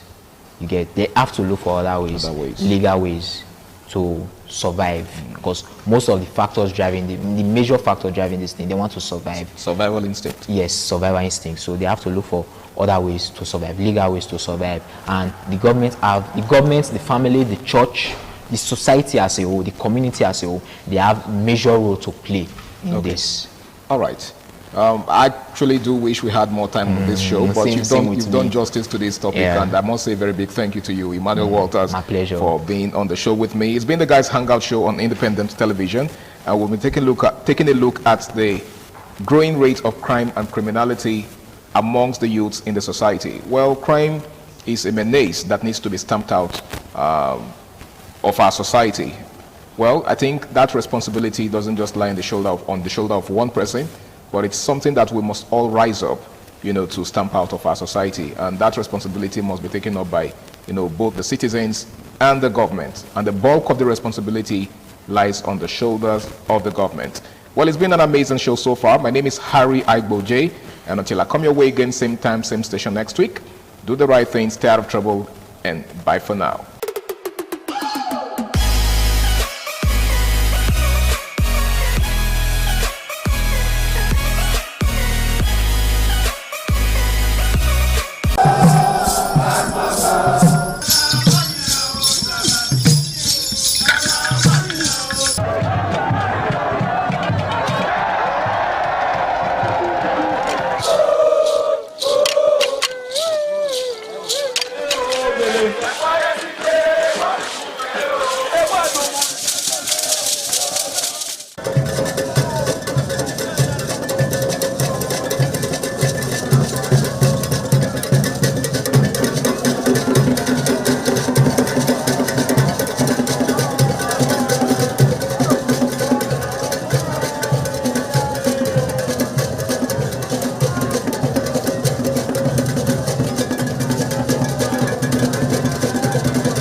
Ojode Atwaje, Abẹ́ẹ̀dọ́pẹ́.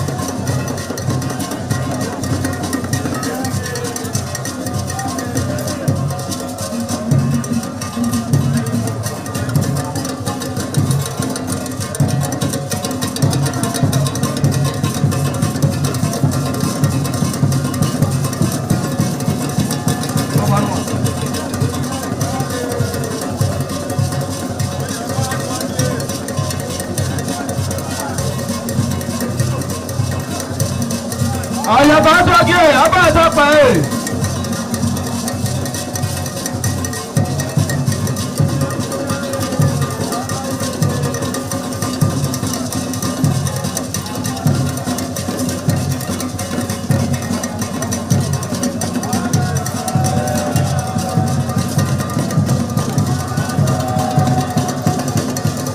Adaye Atwaje, Abẹ́ẹ̀dọ́pẹ́.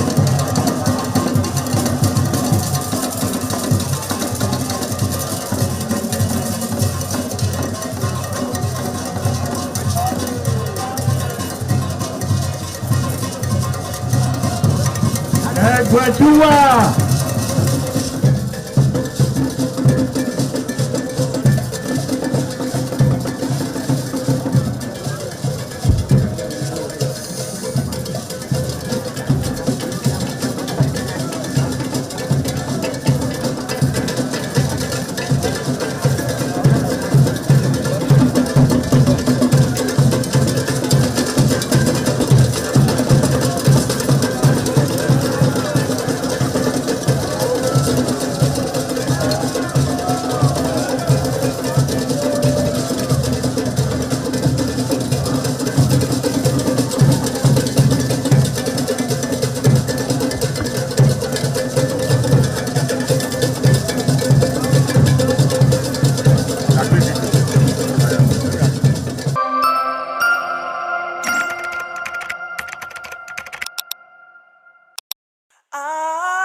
ITV, certainly the best.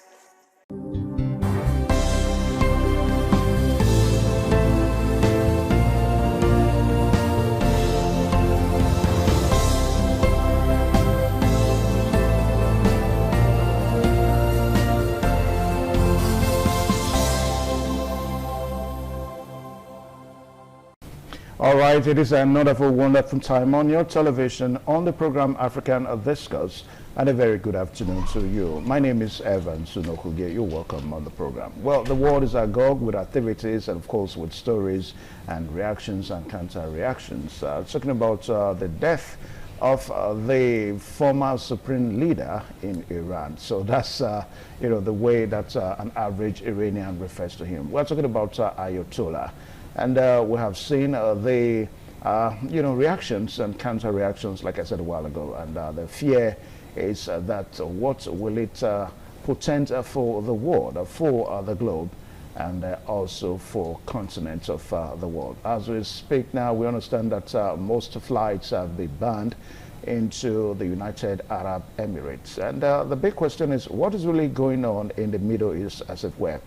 Well, as you know, this program, African Discuss, we look at issues on the continent of Africa. Ordinarily, when we talk about the death of Ayatollah, we may not be talking about it, on the continent of Africa. But for the fact that we live in a global world, and definitely it's going to start having effect. There's no told that it's going to start having effect in this continent. So that's going to be our talking point this afternoon. We're going to be looking at the social implication, and of course, the economic implication of the death of Ayatollah. That's the former supreme leader in Iran. And you've been following the stories, how retaliatory movements have been following, what Iran has been doing to, the allies of the United States of America. As we speak now, formations, U.S. formations all over the world have also been bombarded. So those are some of the counter reactions that Iran is giving to the airstrikes, the death, the airstrikes in Iran, and of course the death of the supreme leader in Iran. Well, to discuss all this today, we're so privileged to have two gentlemen here. First and foremost, join me to welcome a professor of vocational and technical education, Professor Victor Igbenedion. He's a foreign analyst and, of course, an affairs analyst. Sir, you're welcome to the program African Discourse. Thank you very much. Thanks for having me. All right, so we are also expecting to be joined this afternoon by Enoyo Gary Omogiade Edokbolo. He's the CEO of Canada World and a foreign business expert, somebody that has traveled far and wide. And he has been to the Middle East a couple of times, and his business tentacles spread almost in parts of the world. So he's going to be giving us a first-hand information about what it is like to have a supreme leader like Ayatollah's exit from the Middle East. And if we have him now, can we welcome him on board? Let us welcome Enoyo Gary Omogiade Edokbolo. Sir, you're welcome to the program African Discourse.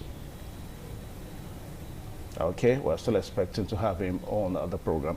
All right, so as we hit the discussion this afternoon, Professor Igbenedion, now, just like what we said a while ago, that it's been a case of reactions and counter-reactions. I mean, in the first place, a lot of persons thought that Ayatollah could not have died in that airstrikes that the U.S. did in Iran. But eventually, the whole world got to know that he died eventually. So how would you react to his death? Let's start from there. Well, Ayatollah Khamenei, to the Islamic world, is like a deity, so to speak. And somebody would think that nothing can affect him. But he has been taken out now by the U.S. and Israeli strikes. And you can already see the ripple effects. Iran is counter-striking to U.S. allies. And it is expected that this thing might escalate. That's why we are looking at the implication. Yeah. As you have said, the world is beyond the Middle East now because of the implication it's going to have economically and economic stability and social security, so to speak. So we expect that Iran has a lot of oil and is a pathway for ships that traverse the whole world. And we are going to expect that there's going to be a disruption of oil prices. It's going to escalate because there's where they call oil prices will now get to be volatile once there's a disruption. And the shipping and logistics challenges, there's what they call the Strait of Hormuz. It's likely that ships that are picking oil, they are going to reroute to Cape of Good Hope. And that is going to put further strain on the prices of oil in the international market. So the economic implication is very high. It's very high. As you know, no country is self-sufficient. So we depend on one another globally. And oil is a very significant commodity in the world market. Yeah. So when something like this happens, we are going to expect that it will affect oil prices, and the ripple effect, prices of other commodities are going to rise. Okay.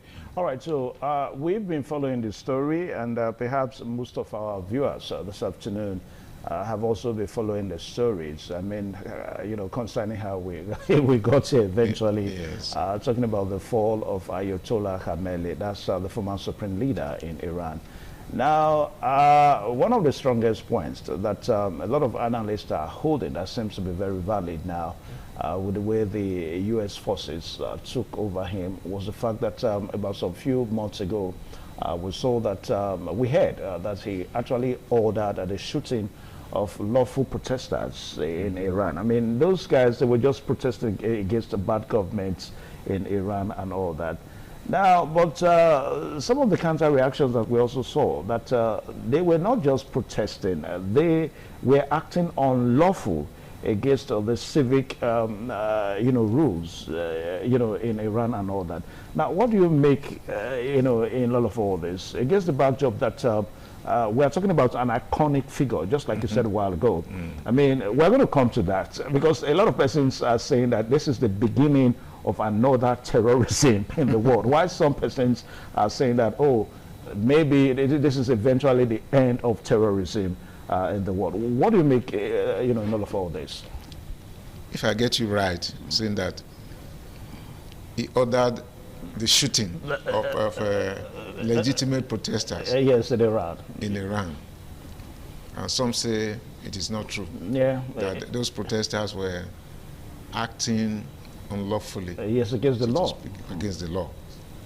Against the backdrop that people see him as an iconic figure, as somebody that represents, that maybe demonstrates terrorism as it were. For him not to have restrained himself, it gives him, it gives us the impression that he's a totalitarian. So he can do whatever he wants to do. And that is what has promoted terrorism, from that axis. So whether this one will snowball into more terrorism or to terminate terrorism. Yeah. But the Arab people, they are very resilient people, particularly when it comes to Islamic religion and there are other religions that they have. And their beliefs too. Yes, their beliefs. They don't easily give up at all. They want to take revenge. And they have soft targets, that they can revenge on.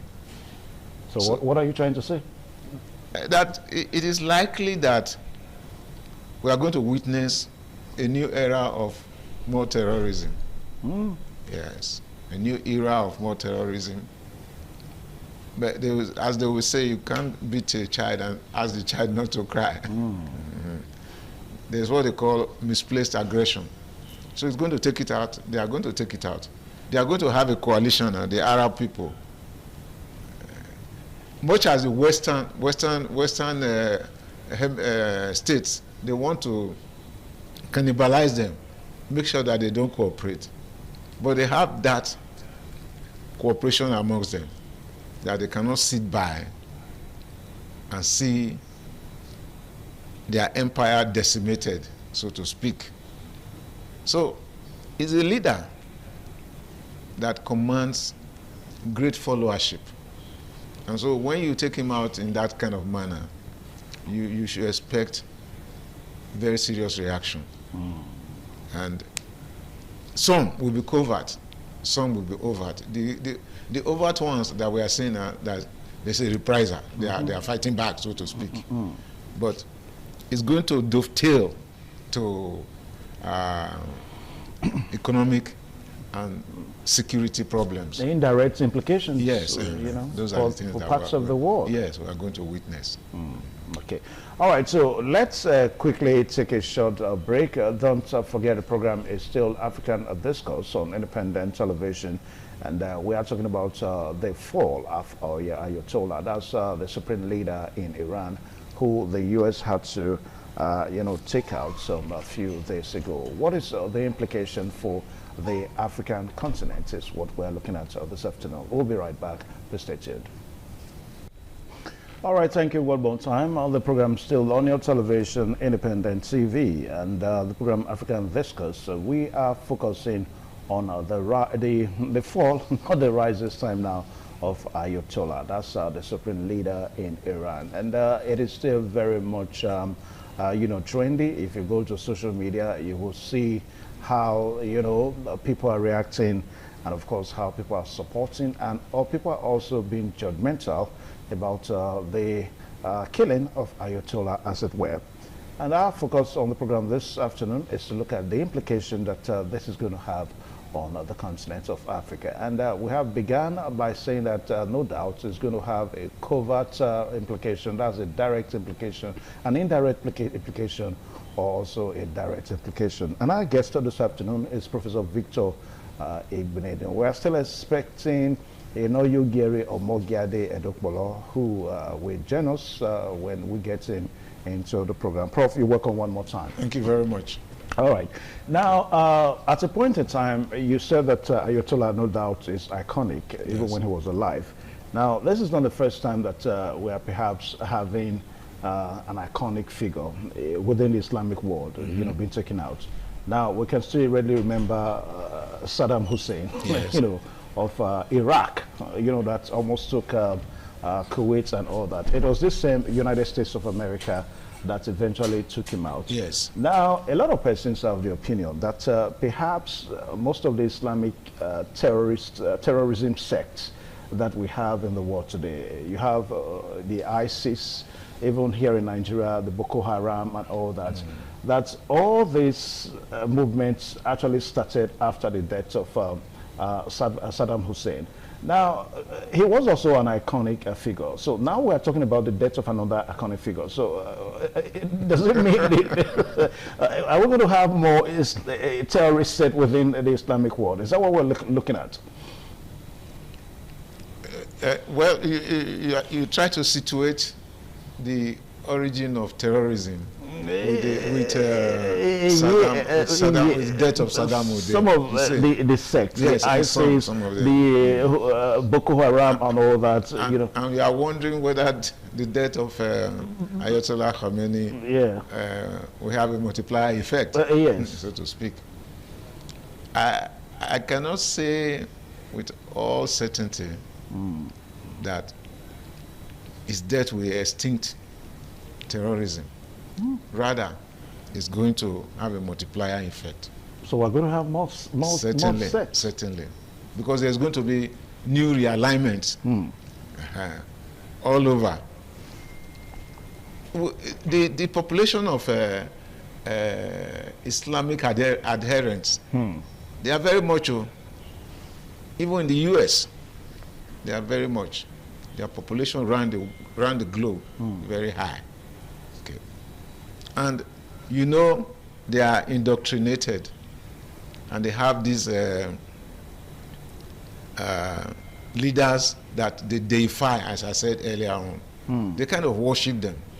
So when you kill them, they get so angry that they do damage all over the place. So tendency is for them to go all out and reinforce their terrorist people that can do damage all over the world. Even right now, the US has to be more careful because they can have an implosion in their home. We know that of September 11th. Yes, 9/11. We know Israel already. They are getting a backlash. It's just that they are trying. They are again a very resilient, small country like that, who are technologically strong with their defense. Otherwise, I foresee that terrorism is going to increase, so to speak. And even and as I said earlier, their soft targets will be in Africa. If they cannot fight over there, they will come here now, and do a lot of damage. We know that before the eventual killing of Ayatollah Khamenei, it appeared that the fight was actually between Israel and Iran. Yes. But all of a sudden, we don't talk about Israel now. I mean, since on the 28th of February that Ayatollah was killed, nobody talks about Israel anymore. It is now the United States of America and, of course, Iran. But again, I think we also, because this action of the U.S. is not something that happened all of a sudden. I mean, we've seen a situation whereby oftentimes how Iran has been accused of having lethal weapons, nuclear weapons, Yes. weapons of mass destructions and all that. And of course, how Iran has denied until eventually the U.S. government had to situate the whole thing around human rights issues, how those protesters were killed, shot at and all that. And eventually it got up to where we are now. Now, the question we're asking is, I want you to speak along the line. I mean, nobody's talking about Israel anymore. It is now between, it seems now to be a fight between the U.S. and, of course, Iran.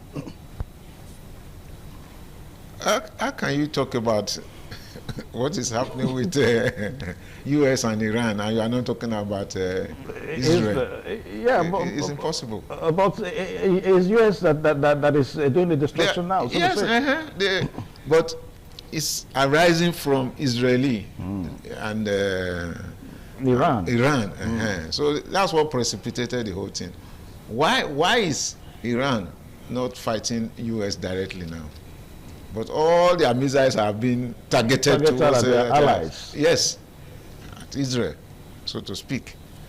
So we have to look at it very carefully.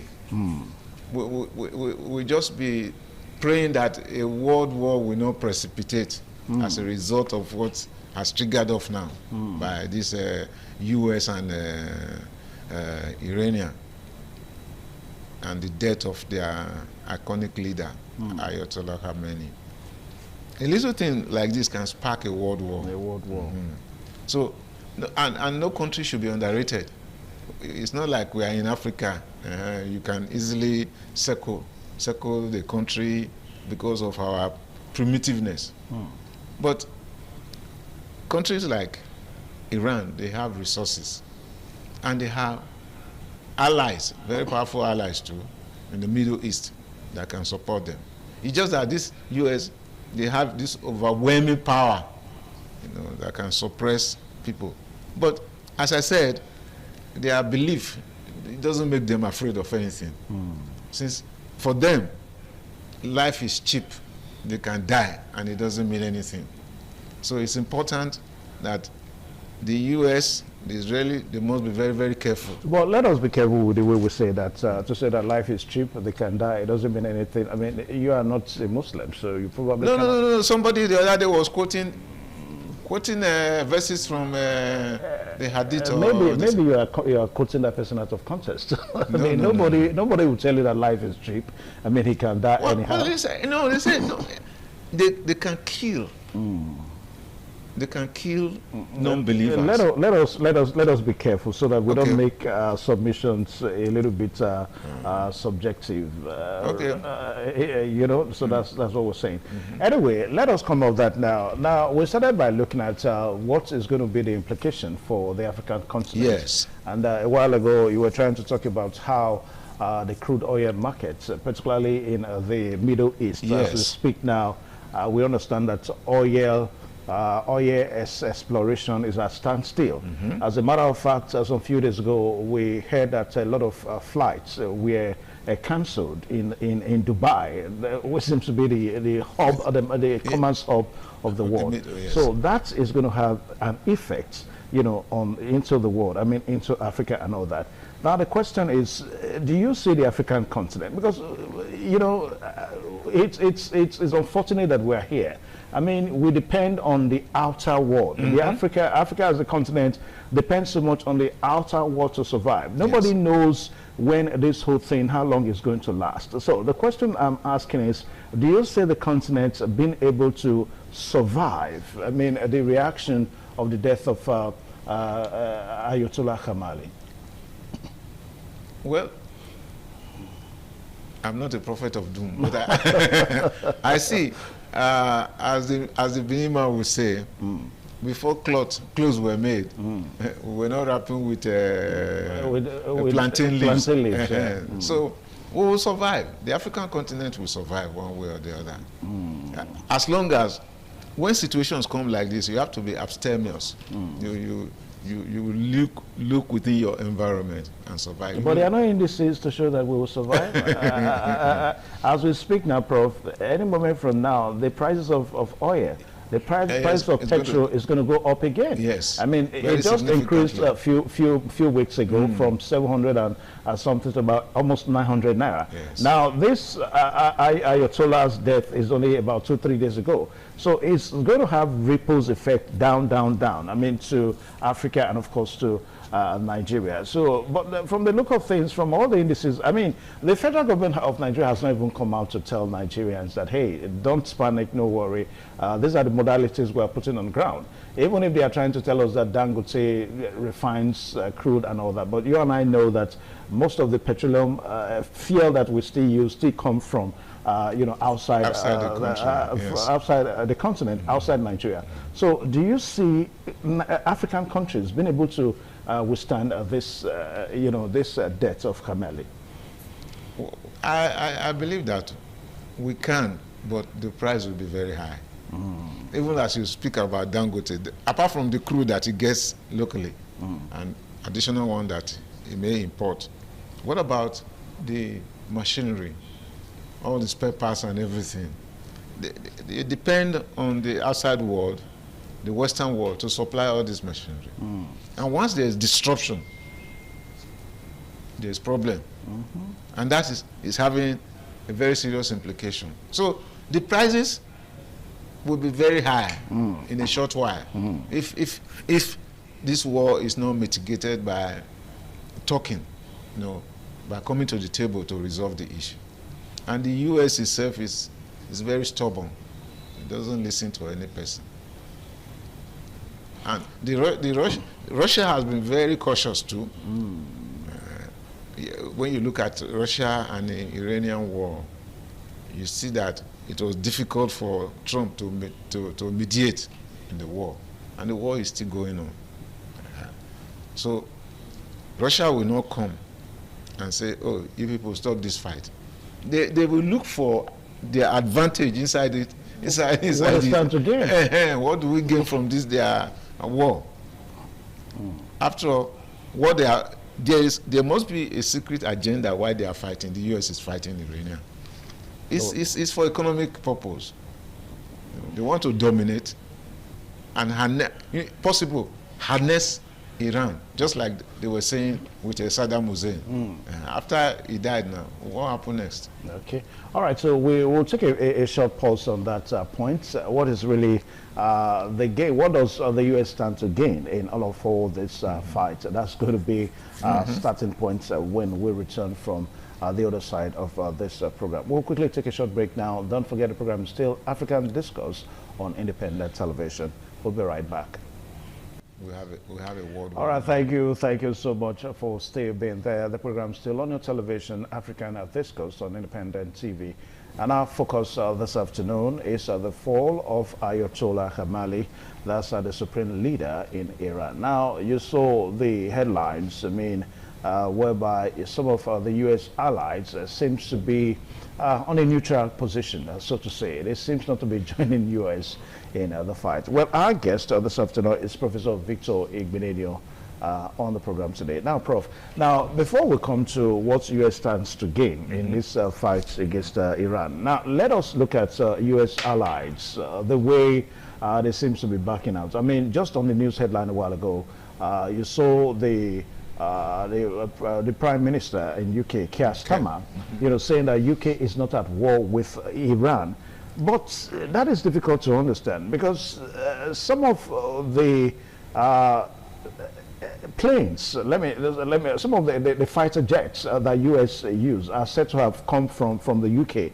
So how can you say that UK is not at war with Iran, whereas some of your fighter jets were involved in the airstrikes so far that we've seen in Iran? So what do you make of that? That's some technical language. But that's the fact. I mean, you saw that yourself, yes, the UK Prime Minister saying that UK is not at war with Iran. He cannot overtly say that he's at war with Iran, but is covertly supporting the US, as you said. They have their bombers and everything. Most of the fighter jets, yes, they're from the UK. Yes. You know the US, they have bases all over the place. Oh, yeah. So they take off from there and go and do damage. That's why I was saying, if somebody comes out, any country that comes out to say is aligning with the US publicly, it becomes a soft target for Iran. You mean right now? Yes. They will begin to send missiles. And those people, they are not prepared for war. So just to show the US that they are no cowards. So they will fight. If Britain comes out now to say, oh, this war is very good, they are in support of US to fight them, you will see what will happen. Now, it is not only the Britain, it's not only the UK that seems to be taking a neutral position. Even we saw a press conference that Emmanuel Macron of France gave a few days ago. His statements to be in support of, he's been cautious. He doesn't want to be on any of the side. He's been neutral. Yes, because they know, you see, Trump is somebody that sometimes he looks irrational. I want to be careful with my language. His decisions, yeah. So he cannot just plunge the whole world into a world war, confusion. So there are people who are more rational than himself, because his war chest is very, very heavy. It's wide, and the other smart people, they know how to tag along and be very, very cautious. Because if they come out to support and say they are in alignment with Trump, you will not know who is even behind Iran anymore. Everything will escalate. Those people we think that are supporting the West or NATO or anything, they will turn around and begin to fight. No, there's a time they will even say, this US one is even too much safe. Let us see. But, Prof, what we also need to look at is that there are some, analysts that are of the opinion that perhaps Iran is a country that is divided against itself, on this fight. I mean, what do you make of, immediately the news was, got broken. I mean, immediately they announced the death of Ayatollah in Iran. We saw a lot of Iranians, trooping to the streets, celebrating the deaths of, the supreme leader. So it seems that Iran is divided against itself. So if that is the truth, how long and how much do you think they are going to, stay on this fight against the U.S.? They may look divided, but because they are being ruled with iron fist. The Ayatollah, their leader, was ruling them with iron fist. And, a country like that, once they have opportunity to ventilate, especially those ones who are oppressed, they will do so. That's what we are seeing. But when it now comes to, they want to lose their freedom as a country, you will see them, they will realign and fight. They fought before Saddam Hussein was taken out. They never rebelled anymore, because a war has been called. So they started fighting. So Iran will do the same thing. They will fight, except there's a mediation. Countries around the world, the other superpowers, must come and intervene so that the war will not escalate beyond this level. Now, talking about mediation for countries around the world, immediately after the death of Ayatollah Khamenei was announced, we saw a quasi meeting by the Security Council of the United Nations in New York, whereby Donald Trump was not in that meeting, but the body language of Donald Trump seems not to be in line with the Security Council, as in, you people can go ahead with whatever you are discussing. I'm out to do what I want to do. Now, would you want to say that this is a personal vendetta between Donald Trump and Ayatollah? I won't call it a personal vendetta, because Donald Trump is an unstable element. He fights dirty, because he believes that he has a war chest that can muzzle anybody. Which other country can raise up his head now with Donald Trump, without being invited, he will go there and do what he wants to do. So the question of the UN talking, he doesn't listen to them. You know, he has done a lot But that is not good, because because even as we speak now, we understand that in the U.S. right now, there are some analysts already accusing Donald Trump that, hey, this is a war crime. I mean, for U.S. to go to war, we understand that the Congress, yes, the Senate in the U.S. yes, ought to approve such. I mean, we're talking about airstrikes here. Yes. I mean, for those airstrikes to have been done, there was no input by the U.S. Senate, neither was there input by the U.S. Congress. So that's why I'm asking the question. Don't you think that Donald Trump is taking a personal vendetta, you know, against Ayotela? I don't know where they met or whatever the fight was between them. And as a fallout of this, they are trying to amend that part of the Constitution? Yes. To suit who now? To suit the U.S. people, that a president cannot just unilaterally take such a decision. People, it's like who triggered that Second World War? The German. Hitler. Yes. Adolf Hitler. Yeah.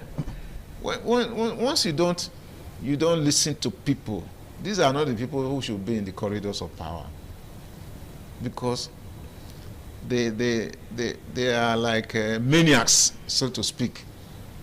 They go ahead and do whatever they like. Anybody who does whatever he likes is a very dangerous person. He's a maniac. Maybe this is how the Republicans behave. I mean, remember George Bush? George Bush, Jr. The same thing. Yes, it was in George Bush's era that we had the fights, the Kuwait, yes, and all that. So is that how the Republicans behave? Well, it depends on the individual. It may not be, it may not be the Republicans. It depends on the individual. There are some bloodthirsty individuals. They just do anything they like. We have them all over the place. Anyway, let's come back home a little bit. Now, Ahmed Gumi, that's the Islamic scholar in Nigeria, has reacted. A few hours ago, he made his publication known, and he actually, agreed. He confirmed the death of Ayatollah Khamenei. That's the former supreme leader in Iran. So there's no lies about it anymore, that Ayatollah was actually killed in that airstrike. Now, his language is that Muslims should remain calm. But some persons, trying to analyze it in certain ways, that when you say remain calm, it probably presupposes a deep water that runs, a still water that runs deep. How would you react to that? Because, we are trying to look at what may be the implication for outer worlds. Yes. I mean, for Africa, for Nigeria. Ahmed Gumi is a Nigerian. So if he says that Muslims should remain calm, does that not presuppose a dangerous disposition, so to say? Undercurrent. There's an undercurrent. I still take you back. This Islamic world, they are not people to play with. They are more determined. If they want to do damage, they will do. You can see them now. They are the one that have flanked this West African sub-region in terrorism. So it may not come out openly, but there's an undercurrent in what he has said. And that's why we must be very careful. Now, talking about the fight against terrorism, it's been an age-long thing now in Africa, and if not in West Africa, most especially in the Sahel region. For the past 20, 25 years, terrorism has been an issue, and the fear now is that this is probably going to be another offshoot of another set. So, what are we going to be thinking of doing now? Because apart from our normal economic, which is also tied to terrorism anyway, one of the greatest problems that we have in Africa, in West Africa today, is the issue of terrorism. So how do we begin? Where do we go from here, Prof? It's by, we have to try to look for peace by all means. And that is going to be difficult, because all the countries are aligned with all these superpowers. like we are talking about Sahel. You see, whereas Burkina Faso, Mali, and the other one, they have left ECOWAS. Yeah. And they are surviving. When we put threats to them initially, they just laughed. They took their stand. They took their stand, and nothing will change. Nothing has changed. Rather, they will show us a scorecard that they are making progress once they left the ECOWAS Union. So it's important that we have to be careful. That's the sustainability we were talking about. You see, you were talking a while ago whether we can stay if this trend continues and if the bubble bursts, so to speak. You see, Burkina Faso, Mali, and the other country, we never thought they could survive for one year. So should we go the Burkina Faso way? Are you trying to encourage military junta? No. What I say is that we will survive one way or the other. No matter, in worse situation, people still survive. Yeah, but we will survive in one way or the other. Perhaps you are not looking at the terrorism aspect of the fight we are fighting. Now, remember, like what we said, that our fight in West Africa is not just economic fight. We're not fighting to revive our economy. The greatest fight in West Africa today is the fight against terrorism. I mean, that's the greatest fight. You know, so with this now, it seems that there is no hope in sight. Who was expecting that there will be immediate hope? When behind it all is economic reason. Why was Sambisa forest cordoned away? Why the war was going on outside? They were mining minerals from there. Solid minerals were being mined. But we just saw a war that, the place was cordoned off, is their stronghold and all that. It's only now we are beginning to see. Same thing with Zamfara. Even when we say, Zamfara is not under siege, but mining of solid mineral, gold, aeroplanes will be dropping and flying away with what they have taken. So behind it all is economic.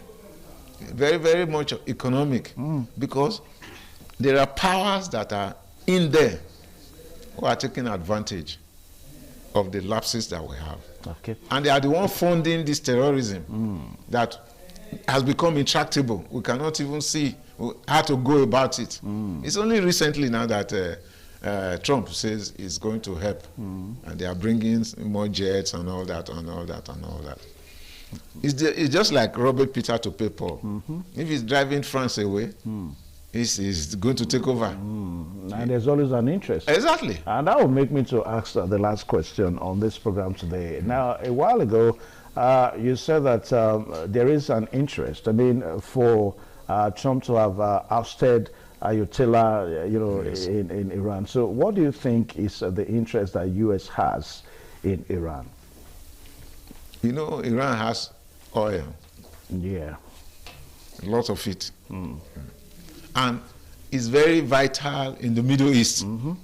So it's both economic and economic. It has economic reason and political reason. Let's start from the political reason. What's the political reason? Iran is a dominant factor in that area. So, and they are not yielding. They don't pander to the whims and caprices of the U.S. And the U.S. wants to be in charge. So politically he wants to destroy him so that they can have influence. They can have plenty of influence. And if they are able to secure Iran,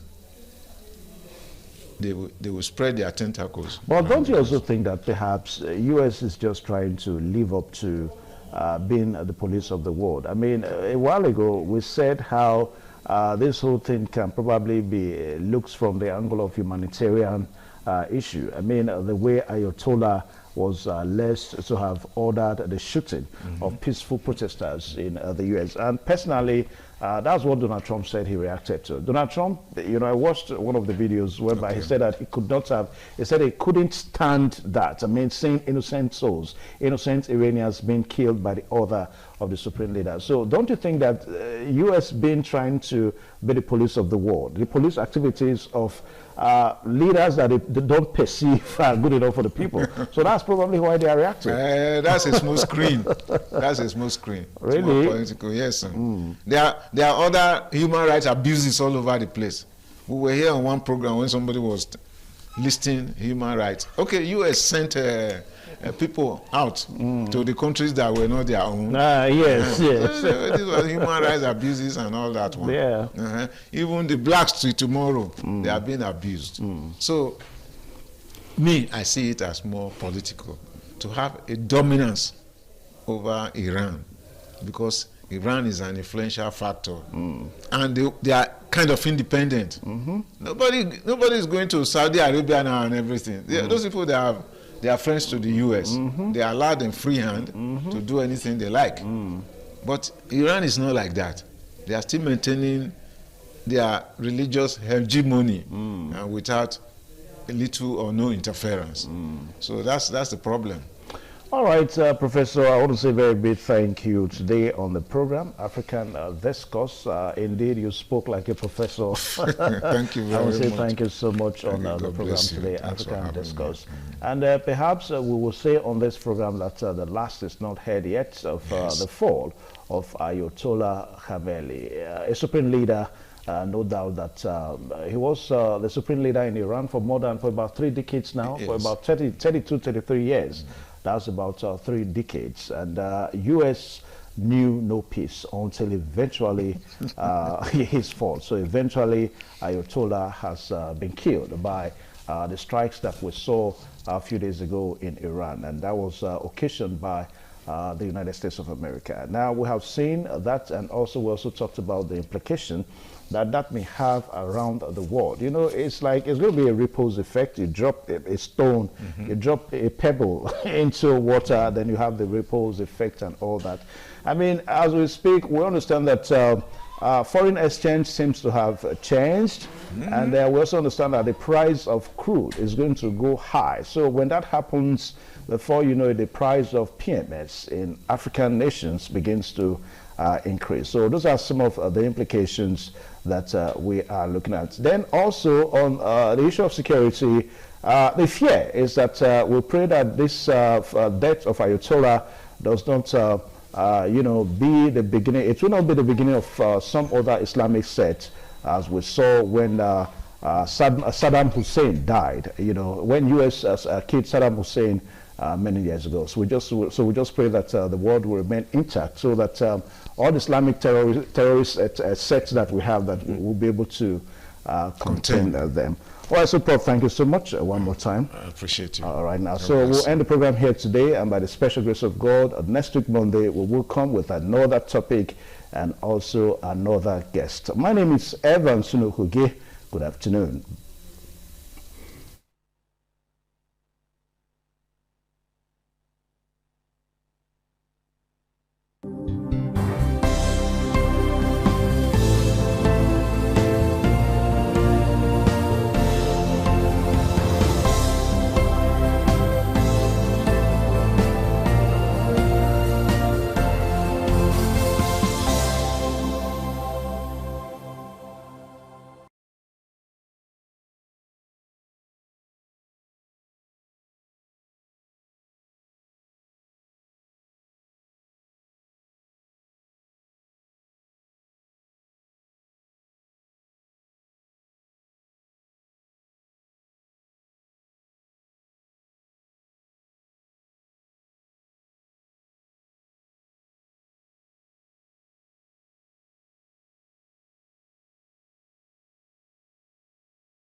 glass doors of cold rooms and freezers lies a major source of protein for many households. Frozen chicken, turkey, and fish have become common food items in homes, restaurants, and food businesses across the country. From importation and storage to transportation and final sales, frozen food pass through a chain that is highly dependent on electricity, fuel, and efficient handling. Any disruption along the chain often reflects to the final price paid by consumers. On this edition of Market Survey, we examine the current prices of frozen chicken, turkey, and fish, the factors influencing their cost, and how traders are responding to the market conditions. Frozen chicken, turkey, and fish are largely sourced through importation and large-scale distribution, making their prices sensitive to several factors. Traders explain that costs related to import duties, foreign exchange, transportation, and storage play a significant role in determining market prices. Cold room operator says the cost of running generators has increased as frozen food require constant power supply to prevent spoilage. Fuel expenses, maintenance of cold storage facilities, and logistics all add to operational costs, which are often passed on to consumers. At the retail level, traders price frozen items based on size, weight, and type. Prices can also vary depending on supply levels and consumer demand. During the period of high demand, such as festive season, prices tend to rise, while lower demand often leads to slower sales. Consumers say frozen chicken, turkey, and fish remain important protein sources, but prices changes have affected buying habits. Many buyers now opt for smaller portion, cheaper alternative, or less frequent purchases in response to rising costs.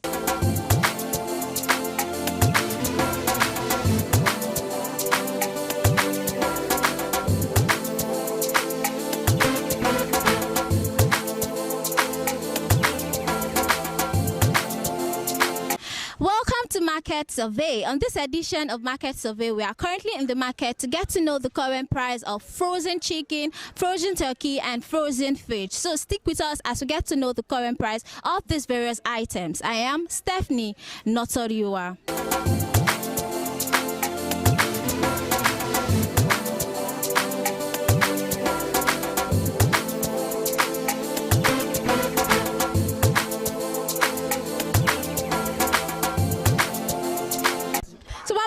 Chicken and turkey day for market now, the price is not come down. Yes, it don't come down. So how much until they sell kilo for chicken? Kilo now they sell on 6,000. Chicken wings they sell on 7,000. The turkey na 9,500. How much until they sell on before? Before turkey na 10,000, chicken na 7,650.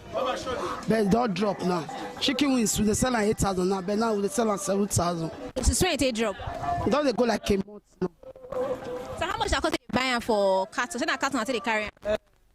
They buy cattle 55 for chicken. The turkey now they buy 90. How much are they carrying before now? For the chicken? For the turkey. What of the chicken? Chicken they buy 65. You see corner pass it? Yes. I don't get believe say go corner pass on. No be say not guess it, but I guess this time around go come down. Now this they change this. The money the money the chicken till they drop.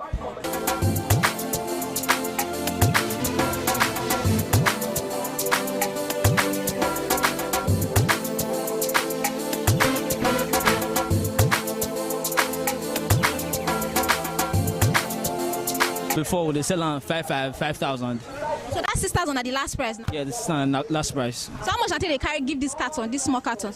This carton now 10 kg and then as it be so now 60,000. Some people will give you 62,000. So depending on how the price they come for them. Yeah, so that's what it be. How much until they sell on before? Before they sell on 50,000. So that means it don't increase now? Yes, it don't increase. So what about turkey? How much they sell kilo? Kilo now for turkey now 9,000. Before now 8,750. So that means it does still go up? Yes. How much they sell the carton? The carton are 90 for now 90,000. We say no they frozen, we say no block, and the one we say it can't block. Like the price is the difference if people want buy and they'll say this one no block. Not the same price. Not the same because if you sell at a lower price, now with that loss, it's loss. So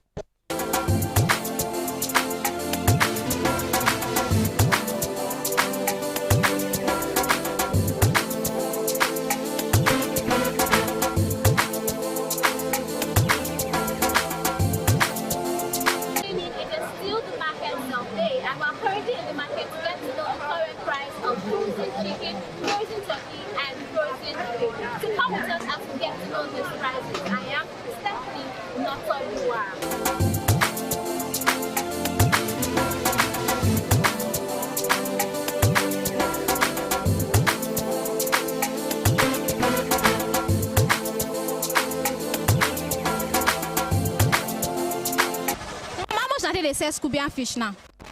1 and 4,000. 4,000 naira. Before we dey sell 1,500, 1,000. But now it can't even go past. This small Scubian are 4,000 naira. 1 cattle at 198. 198,000. Then at 200 now. How much did they carry before? Before, you never reach 120. 198 for 1 carton. Say we carry 150. 15,000. But now 95,000. Get another type of Scubian solo. I know they said that one. Now let's Scubian they say. So but that one still there on the high side? No, that one they cheap, but not the sweet. That one they cheap, but not the sweet. That make us not the seller. Tell 150, we fit manage down. You buy 1 fish like this, 4,000 take cool soup. Now wasting our time now. Because before a ton soup, it don't break. Before it not be like that.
From our market survey show that the prices of frozen chicken, turkey, and fish remain closely tied to operational cost and supply conditions. Trader says expenses related to storage, fuel, and transportation continue to influence price and decision. While they all acknowledge the importance of these food items in their daily meal, many say affordability remains a challenge. As a result, buying patterns have shifted, with households adjusting quantity and meals plans to manage expenses. For traders, the market remained competitive as the balance rising cost with the need to attract customers. Despite these challenges, frozen chicken, turkey, and fish continue to play a key role in household nutrition. As economic conditions evolve, monitoring the prices of frozen food provides insight into broader issues affecting food supplies and household spending.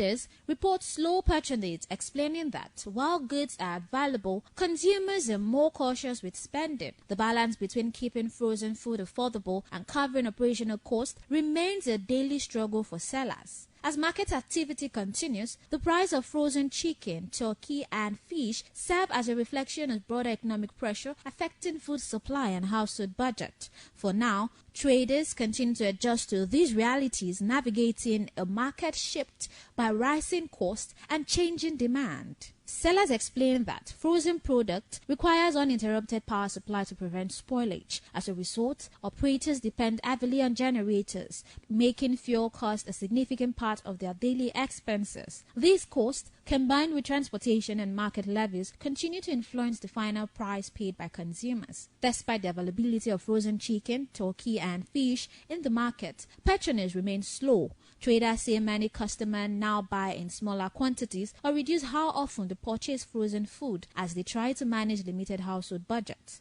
For traders, the situation has created a difficult balance. While they strive to keep prices within the reach of consumers, they must also cover operational costs to avoid losses. Some say profit margins have dropped, while others worry about sustaining their businesses if costs continue to rise. As the market adjusts, frozen chicken, turkey, and fish remain essential food items for many families. However, their prices continue to reflect broader economic pressure affecting food supply and consumption patterns. In the end, the frozen market tells a larger story, one of resilience, adaptation, and the everyday struggle to balance nutrition with affordability. As conditions evolve, both traders and consumers continue to navigate challenging market environment.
ITV, certainly the best.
Omonomba Nedo Ukwakwalokpolo Ewai II, Oba of Benin, performing during the 2025 Ododua Festival. Ododua Festival is unique as it was organized in honor of Ioba Omoni Hwoyeme, Ioba Ewai II, as part of activities for her burial rites. The rich traditions and cultural heritage of the Benin Kingdom were showcased when His Royal Majesty Ewai II engaged the floor to perform during Ugie Ododua in the palace ground in Benin City. In the dance performance, the Ogbelaka Royal Drummers supplied the needed impetus and rhythm for the dance. However, tributes are paid by the head of Benin deities to the monarch, who was the cynosure at the event. The event can best be imagined as the spiritual rejuvenation, stunned, spectaculars and guests at the colorful ceremony. 7 masquerades representing 7 spirits and deities conveyed different meaning in company with the head of the deities of Benin, with the Oba of Benin, who exhibited a grand cultural dexterity in his dance steps.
certainly the best.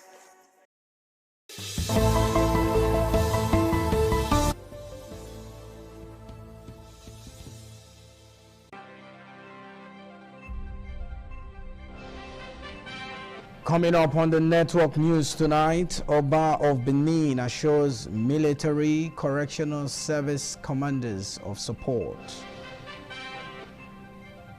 Army neutralizes notorious kidnapper, rescues 4 victims in Edo.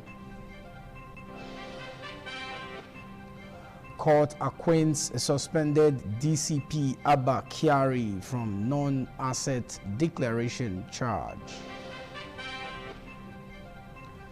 VP Shetima says PDP governors joining APC not forced, they saw the light.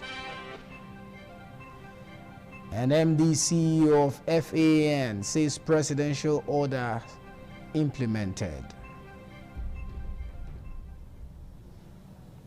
We're broadcasting live on independent television. This is the network news. I am Lawrence Osifo in our Benin Network Center. Joining me in Abuja is Abigail Adiremi from Abuja Network Center. At www.itvradioNG.com/live, or you can follow us on our social media platform on Facebook, on X, on Instagram, YouTube, and TikTok at ITV Radio Nigeria. We'll begin the news in earnest, where His Royal Majesty Oba Ewari II, the Oba of Benin, has assured security agencies of the continued support of the palace and the ancestors in strengthening security and correctional administration in Benin City. The Oba of Benin gave the assurance during a courtesy visit by the commander of 4 Brigade Nigerian Army and the Assistant Comptroller General of the Nigerian Correctional Service Zone G, Jolade Ojo, brings details.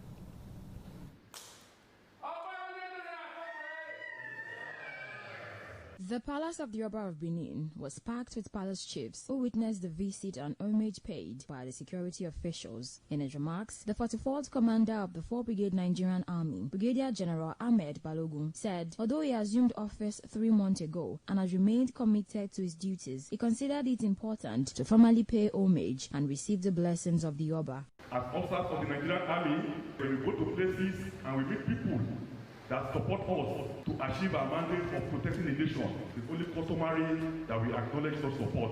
And that is also one of the reasons why I try to come and pay this homage to this great truth. Also speaking, the Assistant Comptroller General of the Nigerian Correctional Service Zone G, covering Edo and Delta State, Josephine Ogbefo, described the Benin throne as more than a symbol of authority, but a testament to courage and enduring leadership. She also sought the royal blessings of the palace for the success of the command. As your daughter, I have come to seek for your prayers, guidance, and fatherly blessings. May your royal majesty's reign be long and prosperous, and may your legacy continue to inspire generations to come. Responding, His Royal Majesty Ewari II, Oba of Benin, appreciated the dedication of the security chiefs. He assured them of the continued support of the throne in efforts to maintain peace and security in Benin and its environs. I assure you that once you have the support of people already, you have support of this palace. You have support of the ancestors.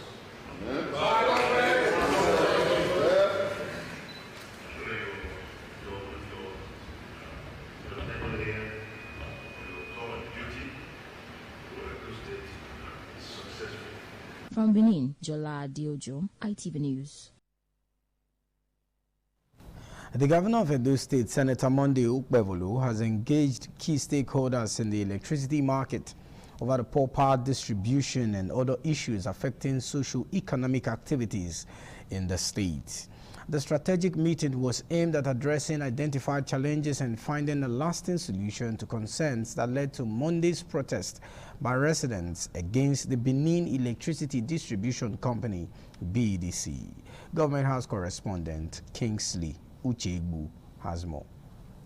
The meeting of key stakeholders in the Nigerian electricity market convened at the instance of Governor Monday Okpebholo, followed Monday's protest against BEDC over incessant power outages and related concerns. Spokesperson for the civil society organizations, Comrade Emmanuel Obidi, listed the issues that triggered the protest to include epileptic power supply, alleged illegal charges for the installation of prepaid meters, estimated billing, and alleged plans to increase tariffs under the guise of Band A classification, among others. Your Excellency, there is a Nicodemus style by BDC to increase tariff of Edo people as it is today in the guise of Band A, such that household users, which are the ordinary customers who do not use power for business purposes or commercial purposes, are migrated to Band A unsolicitedly. The acting managing director and chief executive officer of BEDC, Engineer Jonathan Lawani, who noted the absence of the Transmission Company of Nigeria at the meeting, explained that BEDC requires about 760 megawatts of electricity to effectively cover parts of the state, but is currently receiving approximately 260 megawatts. The chain is a long one, but we accept all this completely because we are the last phase that you see. BEDC have no right to introduce tariff, neither Band A. We work under strict regulation. After listening to parties, Governor Okpebholo directed the State Commissioner for Power, Barrister Paul Usembo, and the Director General of the Edo State Electrification Agency, Saturday, Egbadan, to convene a broader stakeholders meeting to further address the issues raised. So they have to explain to us, and we have to look for a way forward. Then I also want to appeal to Azora. Their light is not here in Edo State. Taken to Ondo. We need to appeal to them so that they can extend their distribution to Benin. A major highlight of the engagement was the presentation of a position paper by the civil society organizations. From Benin, Kingsley Uchebu, ITV News. Guests on the current affairs program 60 Minute Nigeria have commended the infrastructural development of the Edo State governor, but advised Governor Monday Okpebholo to extend road construction to various communities in Edo South and other areas. The report filed by Esther Ogoro is presented by Oluwafemi Farayola. The guests, Dr. Maxwell Osage and Bishop Lucky Omonabiese, said the governor of Edo State, Senator Monday Okpebholo, has invested in the construction of flyover at Ramat Park and Sapele Road by Adesuwa Road Junction, while community roads are impassable, especially during the rainy season. If it's giving the flyover 60%, the other 41, give it to the community roads so that we can, in case of tomorrow, we want to bring things down to urban area, we have road to bring it down. Then number two, it should not select road. Is a governor of Edo State. The people that are taking that road, they are hungry. They don't have place to pass. You cannot even take through Sapele Road. You pass here and pass here, they just block. Ogege, at a point I was driving, go on, between Ogege and BIU. It's a problem with all the trailers and everything. No adjoining. They appealed to Governor Monday Okpebholo to revamp the agricultural sector in order to reduce hunger in the state. 60 Minutes Nigeria is a current affairs program aired on Thursday weekly from 1:30 p.m. to 2:30 p.m. Oluwafemi Farayola, ITV News. To security matters, where troops of the Nigerian Army have neutralized a suspected notorious kidnapper and rescued 4 kidnapped victims and arrested another suspect during a separate security operations in Edo State. The operations were carried out by troops of 4 Brigade under 2 Division, the Nigerian Army, in collaboration with the Edo State Security Corps. A statement released by the Assistant Director of Public Relations, 4 Brigade Nigerian Army, Kennedy Ayaun, says the rescue operation took place during a night patrol under Operation Igbo Dano 1 in Warake Forest in Auchi in Isako West local government area of Edo State. The troops responding to gunshots in the forest engaged suspected kidnappers, neutralizing one of them while others fled into the bush. 4 victims identified were rescued on horse and reunited with their families. Items recovered from the neutralized suspect include 650,000 naira, mobile phones, footwears, and a power bank. In a separate operation in Ujeme community in Esan West local government area of Edo State, troops raided suspected kidnappers' hideouts, where a 39-year-old suspect, Omogbeha Solomon, was arrested. A shrine containing charms and photographs of several individuals were discovered and destroyed during the raid. While the suspect has been handed over to the Nigerian Police Force, the Ekpoma Division, for further investigation. Commander 4 Brigade, Brigadier General Ahmed Balogun, commended the troops and reaffirmed the Army's commitment to protecting lives and properties in Edo State.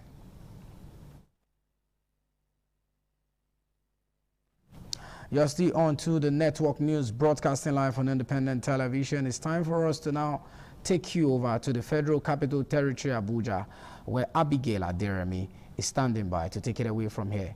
Abigail, good evening and good to have you on the news. It's time for you to bring us more interesting stories from the Federal Capital Territory.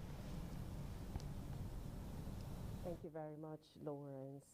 And from the Federal Capital Territory, the Federal High Court on Thursday discharged and acquitted suspended Deputy Commissioner of Police Abba Kyari of a 23-count charge bordering on alleged non-declaration of assets filed against him by the National Drug Law Enforcement Agency. Justice James Omotosho, who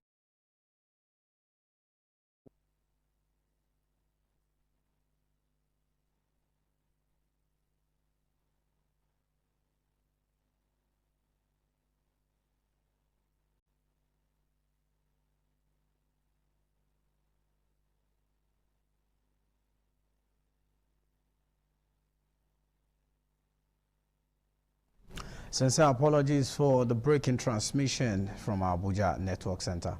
Instead, the network news on independent television. We'll go on a short break to bring you more reports after the break. Do stay with us.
Thank you so much for staying with us on the news. And moving on, Vice President Senator Kashim Shettima says all governors who defected from the opposition People's Democratic Party PDP to the ruling All Progressives Congress APC did so on their conviction that they were not forced into taking such decision. As State House correspondent Ikaro Wata reports that the Vice President spoke at an interfaith breaking of fast for Ramadan in the Lent held at the State House in Abuja. This is an iftar session President Bola Tinubu organized for ministers, aides, and heads of agencies at the new banquet hall of the presidential villa. The attendees include members of the Federal Executive Council, the central bank governors, and other senior government officials. Vice President Kashim Shettima was the main speaker at the event and lauded his boss for bold reforms. On politics, he says contrary to comment from opposition quarters, governors defecting to the All Progressive Congress were not forced into doing so. Politically speaking, we're in a much more comfortable position now than in 2023. And nobody twisted the governors of Rivers or Delta or Akwa Ibom or Kano or Adamawa or Taraba or Enugu to join the APC. It's at their own volition because they have seen the light. He also says the implementation of the new tax reforms will eliminate the burden of multiple levies and charges on small businesses. Shettima says the reforms would also remove tax burden on low-income earners and help reduce poverty. He says the planning and implementation of the reforms were carefully designed to improve livelihoods. 3 years, the economy has bounced back.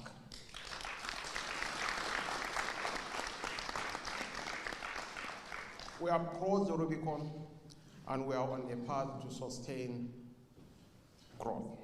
The Vice President also highlighted gains of the administration's economic reform, including increased foreign exchange reserve and streamlined exchange rate. He also cited the removal of fuel subsidy, which he says had benefited only a few for many years. Senator Shettima says the president demonstrated courage by addressing long-standing economic distortions. From the Aso Rock Presidential Villa, Abuja, I'm Ikaro Wata, ITV News.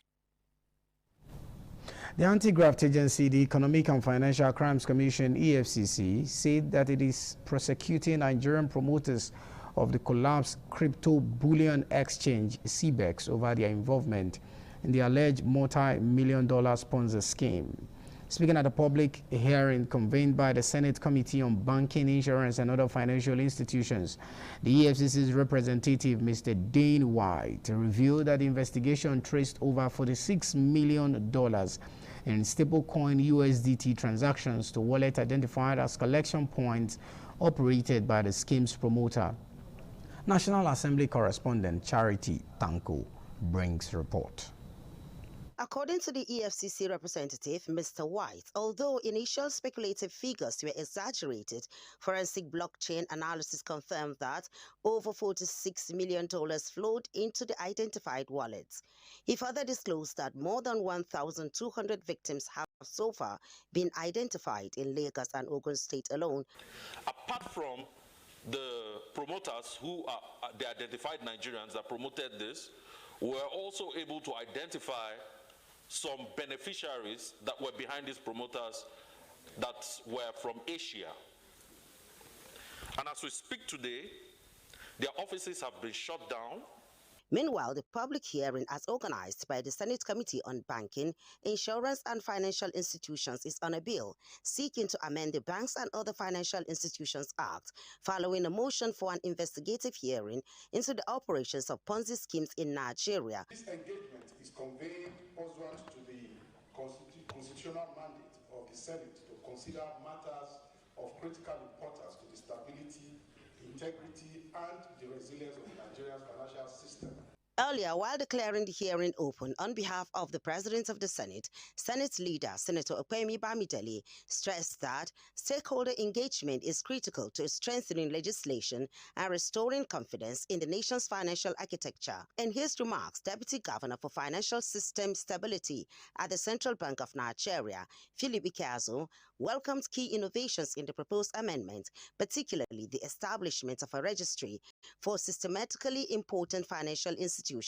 Stakeholder engagement strengthens legislation and ensures that our laws are informed by practical realities. A registry for systematically important institutions, and that is very well in order. From Abuja, Charity Tanko, ITV News. You're still on to the network news on independent television. It's time for us now to meet with Aigboje Ikoria, standing by in our Lagos Network Center to bring us more stories from the Center of Excellence. Aigboje, good evening and good to have you on the news tonight. Lawrence, good evening and welcome to Lagos. Moving on the news, the Federal Authorities of Nigeria, FAN, says it has reversed its recently introduced cashless payment policy at airport toll gates. Managing Director of FAN, Mrs. Olubumi Koko, disclosed this in an interview that the decision followed a directive from President Bola Ahmed Tinubu concerning the newly introduced cashless payment system at airport toll gates. A visit to the Murtala Mohammed International Airport in Lagos shows that the order by the President to reverse the cashless policy has been implemented, with the toll gate now fully open. Commenting further on the developments, the Managing Director of FAN, Mrs. Olubumi Koko, said enforcement of the policy has been put on hold following the directive from President Bola Ahmed Tinubu. According to her, the initiative was never intended to cause hardship for Nigerians, but to improve efficiency and service delivery at the airports. So for me and the agency, we actually thank Mr. President for this laudable initiative.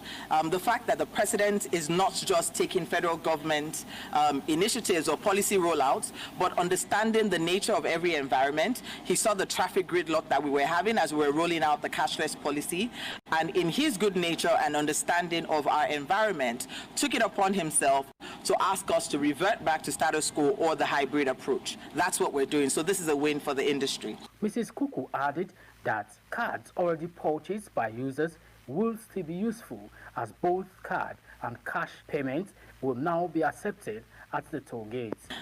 We were asked to implement a federal government directive, which was done at the Federal Executive Council. This was what we were pushing towards, but unfortunately we were given a deadline. We had actually asked for a hybrid approach that allows us to do both cashless as well as automated. So for me and the agency, we actually thank Mr. President for this laudable initiative. The cashless payment policy at airports was introduced by the Federal Airport Authority of Nigeria, FAN, on Sunday, March 1, 2026. From Lagos, Aigboje Ikoria, ITV News. The Governor of Lagos State, Mr. Babajide Sanwo-Olu, has described Lagos as a key driver in the transformation of Africa's cities. He said the state is steadily reshaping the economic landscape and pattern of urban development through rapid expansion and strategic investments.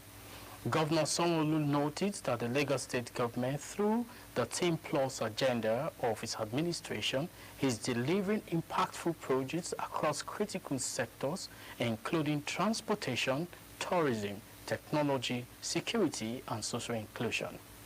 The governor made a remark while speaking at the John F. Kennedy Jr. Forum in the United States.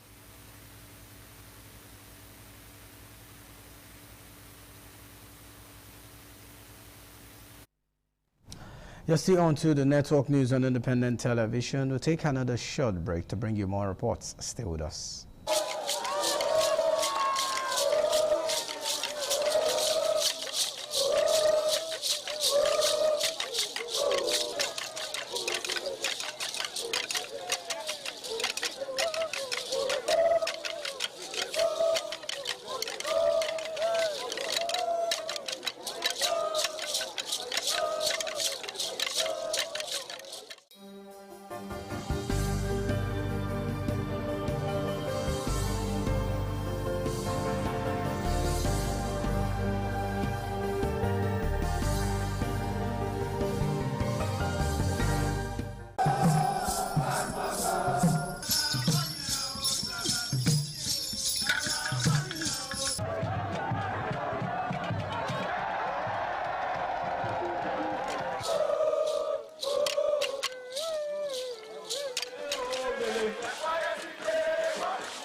The land of Onwa is inhabited by the people with common ancestry, language, religion, economic and socio-political ties. However, irrespective of their subtitle differences in language and culture, they share common traditions. The people are known for their hospitality. Onwa traced their origin to Benin Kingdom as a result for a man to find a comfortable place for living.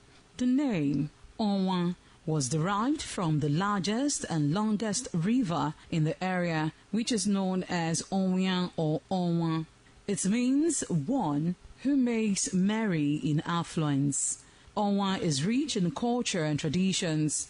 The people are a mixture of traditional worshippers, Muslims and Christians. Onwa is located at the northern part of Edo State. It consists of two local government areas, that is, Onwa West and Onwa East. It has a total number of 13 clans and 21 political wards, according to National Population Commission 2006 census. The population of Onwa people is put together at 251,686. The people love tradition and culture. Historically, the people ancestors in deep quest to hand down on their future children a society of love and friendship, where the spirit of brotherliness is shared. They developed traditions, culture, and dance that electrified the environment, that encouraged love and joy.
ITV, certainly the best.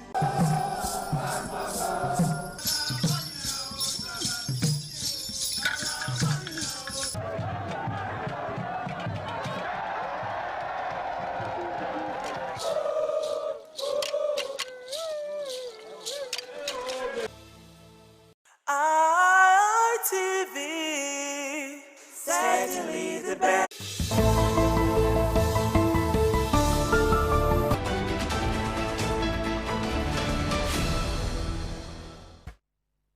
Thank you so much for staying with us on the news. And moving on, the founder and senior pastor of the Dunamis International Gospel Church, Pastor Dr. Paul Enenche, has enjoined Edo residents to come out and participate in a 3-day crusade in Benin City, the Edo State capital, scheduled to hold from the 5th to the 7th of March 2026.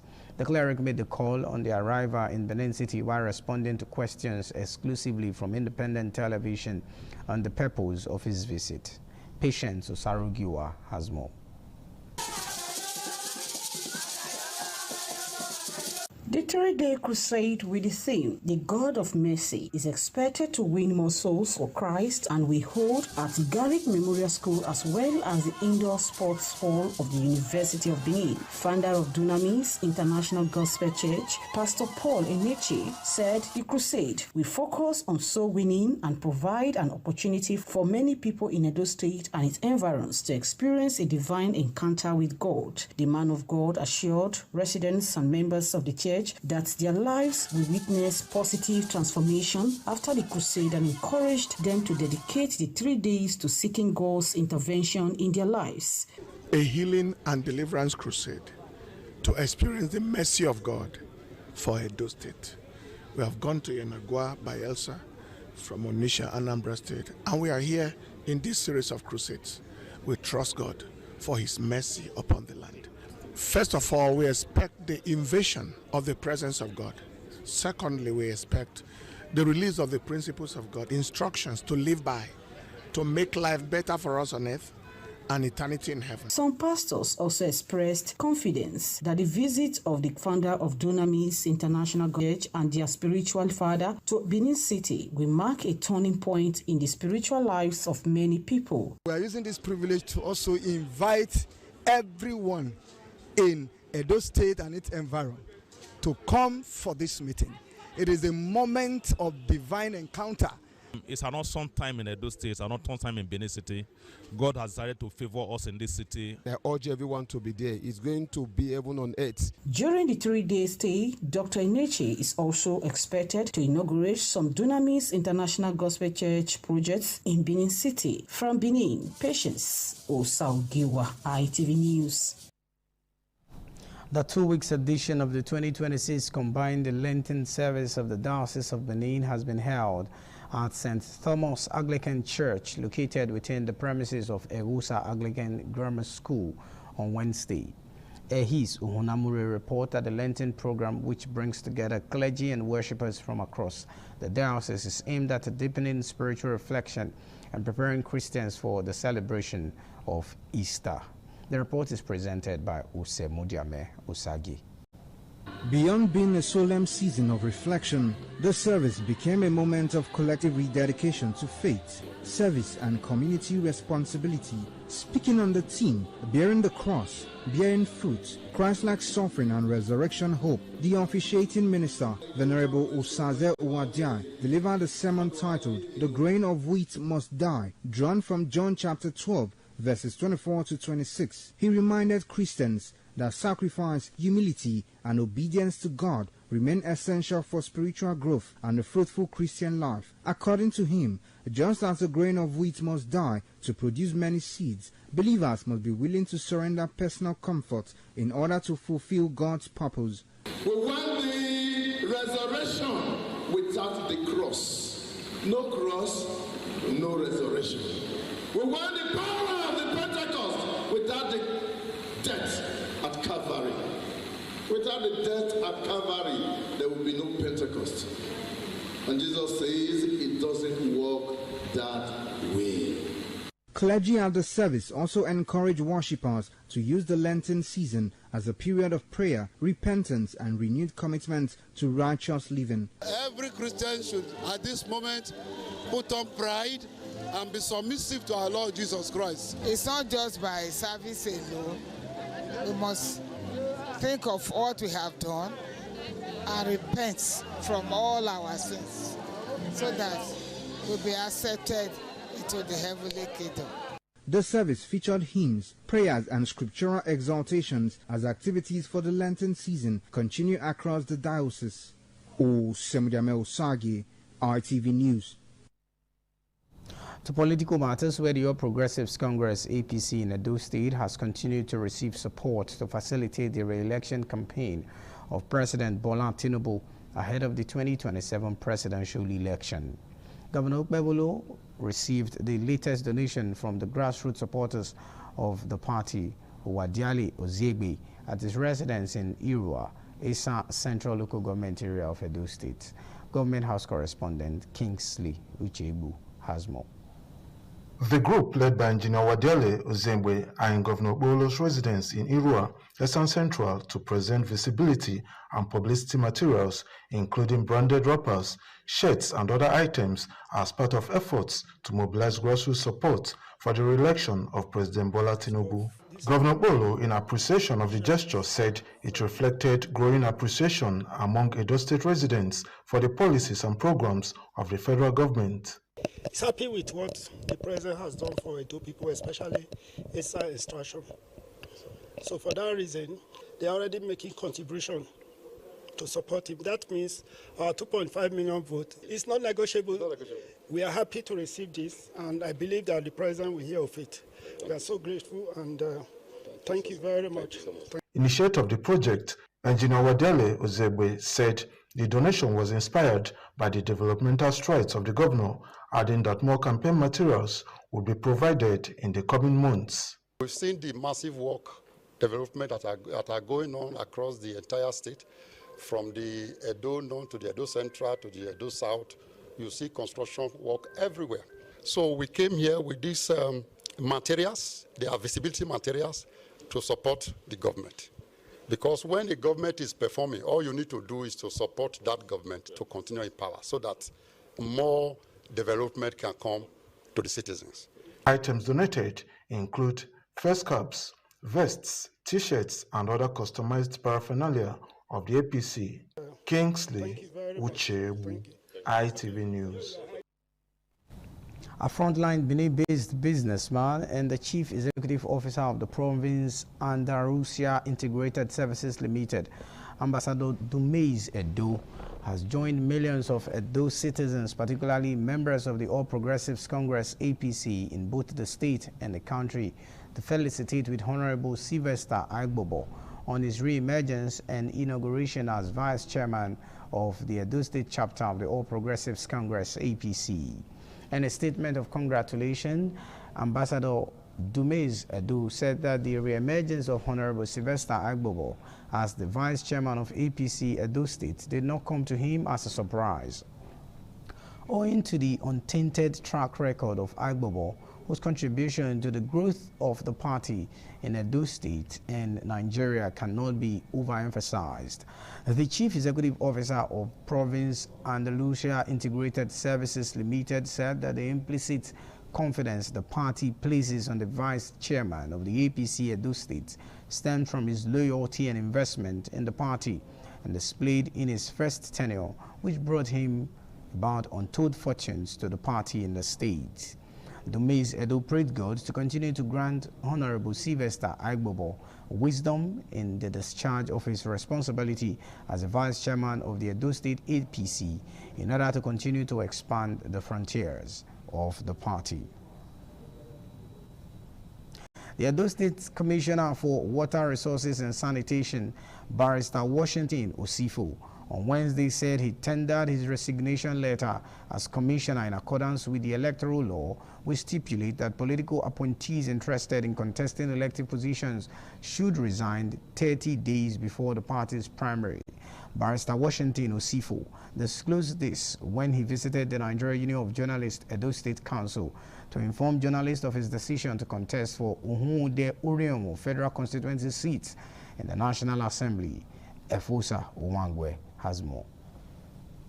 Barrister Washington Osifo said in adherence to the laws of the Federal Republic of Nigeria in line with the Electoral Act, the Constitution and his conscience, he decided to resign as a commissioner, a member of the State Executive Council, to pave the way to contest Uhunde Uriomo House of Representatives seat in the 2027 general elections. He stated that INEC a few weeks ago released a revised timetable and constituted the electoral process to an extent that between April and May, primaries of political parties must be conducted within that period and their appeals concluded. The law requires that 30 days before the primaries, a holder of public office, in this case, not elected but appointed, the duty is naturally imposed on you by law to resign. The first step you must demonstrate that you have passed is that you must obey the call of the law.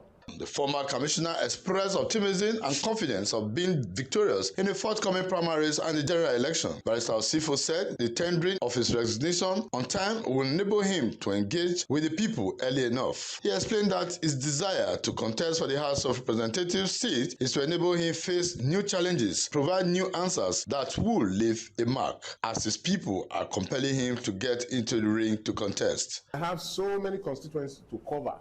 Units and wards to cover within my federal constituency. So let me use the legs that I have, which is 2 legs, go and pursue my new dreams, my new vision, and by the grace of God and by support of my people, it is my intention to go to the Green Chambers to represent them.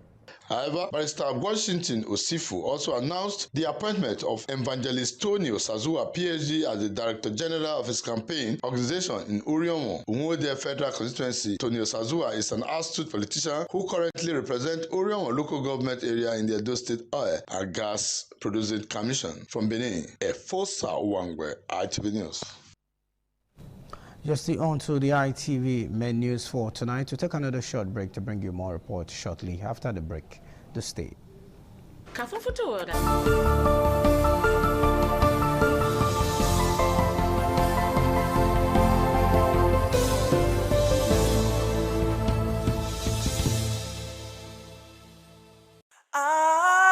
ITV, certainly the best.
And thank you so much for staying with us. On educational matter, where the distribution of notebooks and solar rechargeable fans across Esan West, Esan Central, and Igwebe local government areas by the Ehizwa Education Support Foundation was on Tuesday concluded in Igwebe local government area of Edo State. Edo Central correspondent Chris Omije reported that Igwebe Grammar School served as the distribution center for the event. The distribution of notebooks and solar rechargeable fans to public primary and secondary schools in Esan West and Esan Central local government areas was carried out by the foundation's team, led by the founder, Honorable Matthias Osobase Ehizwa, Uyele Grammar School and Udomi Primary School serves as distribution center for the educational materials. The initiative is aimed at encouraging and supporting the younger generation in their academic pursuits. My foundation came up with the initiative for a school support program. We're going to keep this going over 2 years. We're going to give out 240 solar fans and 240,000 notebooks across the schools in the 3 LGA over 3 years. So it's going to be a timely initiative. Every term we'll come back and make the donation to support the work of the school. And we hope to do more, all because of we having a very good governor who have the heart of the Esan people and also the whole entire people of Edo State. And the children are very dear to him. Education is one of his key areas, and we decide to partner with the governor to do more in education. Receiving the educational support materials on behalf of Esan West and Esan Central local government areas, Mr. Douglas Olumofo and Mr. Pius Agboanye expressed appreciation to the foundation for the kind gesture. Some of the benefiting students also conveyed their gratitude. On behalf of the CIA, I thank the CEO of the foundation. We are very grateful for this development. Thank you to the founder of this Ehizwa Education Foundation. On behalf of the primary school in the Esan Central, we are happy. I want to especially thank him for taking out time and money to develop us, to create a better future for us. The distribution exercise is expected to continue in Igwebe local government area, covering Okpebolo Federal Constituency. In Ekpoma, Chris Omije, ITV News. The Benin Traditional Council has insisted that Ugbeson is a quarter in Igushudi in Ebudi village in Ovia Northeast local government area of Edo State. This is contained in a letter signed by the secretary to the Benin Traditional Council, Frank Irabo, in response to a request by the legal advisor to Igushudi in Ebudi village, Sir Edward Abayegbe of the Abayegbe law firm.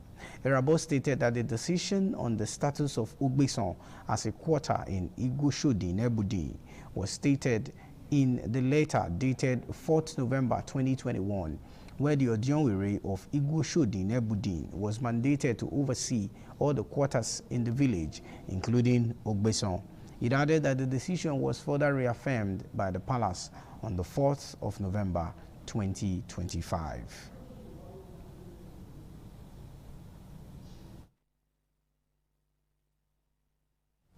Still on community matters, where natives of Amagba community in Oredo local government area of Edo State on Thursday staged a peaceful protest to debunk the allegation that they attacked an APC boss in the community. The natives described the allegation as false and a calculated attempt by one of their leaders, popularly known as Ebo Amagba, to drag their name into the mud. Efosa Owangwe has more.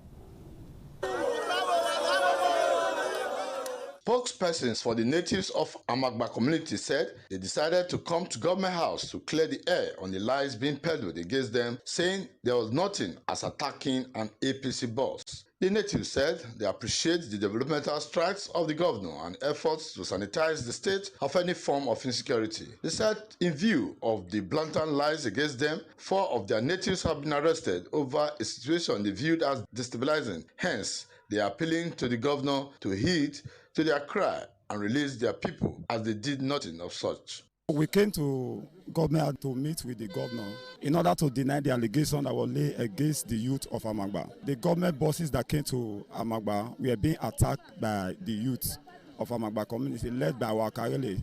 We are here to let the governor know that there was nothing of such. So anything that he is saying, they are fighting Amagba, destroy government bosses, that is not true. So we came to deny the allegation and appeal with the governor that he should please, for no reason should they take any action against us, because we don't have hand in that. If anything happens, they should go and question about Amagba. There's a matter, Nala, Naguma, Irongwe, not Shazwa, Nega, petition, Irima, Avia and Nenia, or Ya Avia Sessiati, Nuwaila, Nagumata, Mobana Dotame, a governor office, cannot see me, man, a PC Amagba. Since he handed over to this current youth leadership, either is going to CCID, the Zone 5 AIG, they call it, or Abuja, writing petition here that is not tenable anywhere. He is supposed to have what they call synergy of working with the new chairman and himself. Now he's creating trouble here and there, line up and down. The new chairman and his executive are arrested. A government official who prefers his name not to be mentioned said their message will be conveyed to the governor. From Benin, Fosa Wangwe, ITV News. 5 campuses of Calvary Crown Academy in Benin City completed for honors at the 2026 Inter-House Sport Campus competition, with Airport Road Campus emerging the overall champions with 186 points. The biannual sporting event held at the University of Benin Ugbo Campus Sports Complex brought together pupils, students, parents, and staff in display of athleticism and teamwork. Ofuri Aneto has more.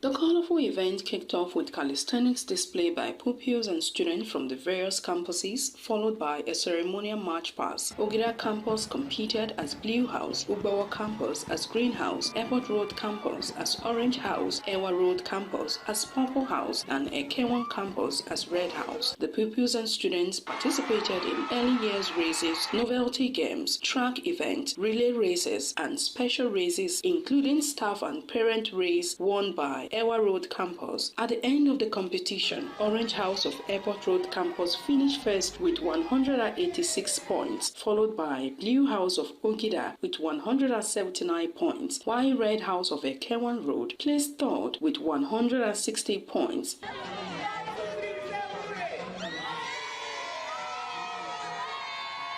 In her remarks, the co-proprietress of Calvary Crown Academy, Elizabeth Okungbawa, said the Olympics were organized to promote sportsmanship, teamwork, and balanced development among students. We do this competition biannually to show that as much as we can do excellently well in academics, we can also do the same in sports. The event was rounded off with a presentation of trophies and medals amidst cheers from students and parents.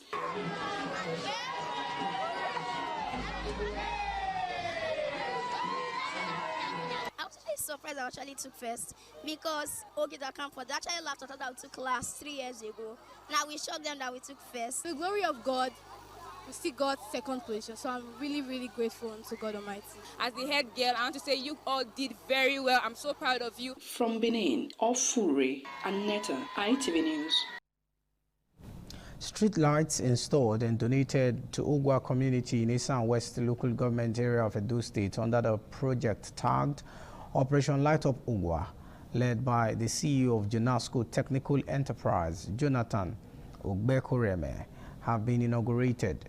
Ikmonsa Ogiagbe report that the commissioning ceremony drew applause from the Onoji of Ogwa, His Royal Highness Zeiki Ehizoje II, and other leaders of the community. It is my honor and privilege to commission this light. The cutting of the tape by the chairman of the occasion, Mr. Okiria Agmosuremi, marked the commissioning of the 180 street lights installed and donated to Ogwa community in Esan West local government area by the CEO of Jonasco Technical Enterprise, Jonathan Ogbehome. In his remarks, the donor and CEO of Jonasco Technical Enterprise, Jonathan Ogbehome, said the project was in fulfillment of the promise he made during the birthday celebration of his wife to light up Ogwa community. He also called for truthfulness and unity among community leaders to enable Ogwa to move forward. The CEO of Jonasco Technical Enterprise further re-echoed his desire to train youths from Ogwa, Ebele, Ujogba, Ugun, and Okalo communities free of charge.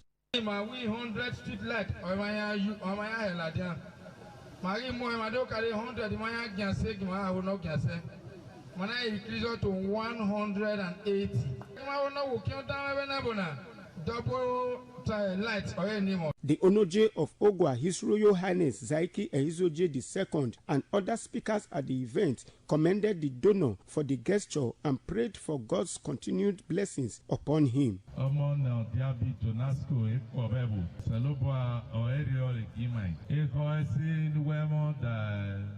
Ogwa.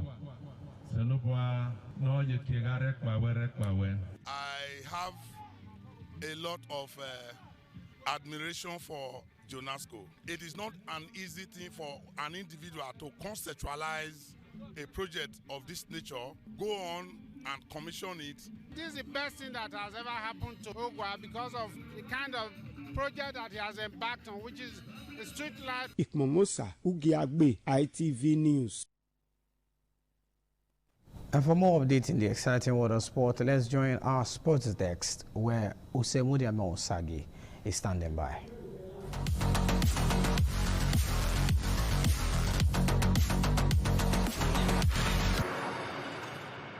The Confederation of African Football (CAF) have announced the postponement of the 2026 Women's Africa Cup of Nations. The biennial competition was initially scheduled for 17th March to 3rd April 2026. It will now run from 25th July to 16th August 2026, according to the continent's governing soccer body. CAF said it took the decision to ensure the success of the competition in the light of certain unforeseen circumstances. WAFCON 2026 will also serve as qualifying tournament for the 2027 FIFA Women's World Cup. The Super Falcons of Nigeria won the title at the last edition of the competition hosted by Morocco. And that's it from Sports Desk. I am Osemodiame Osagi.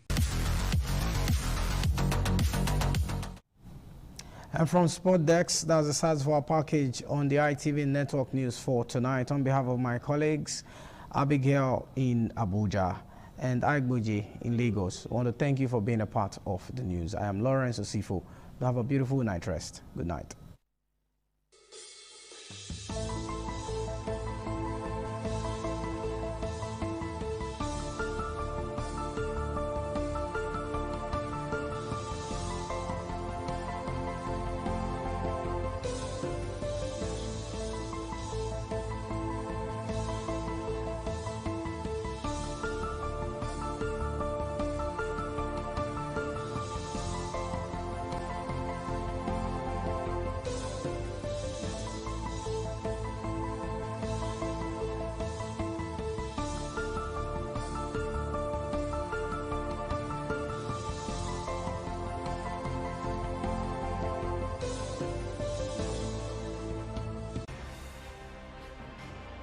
ITV, certainly the best.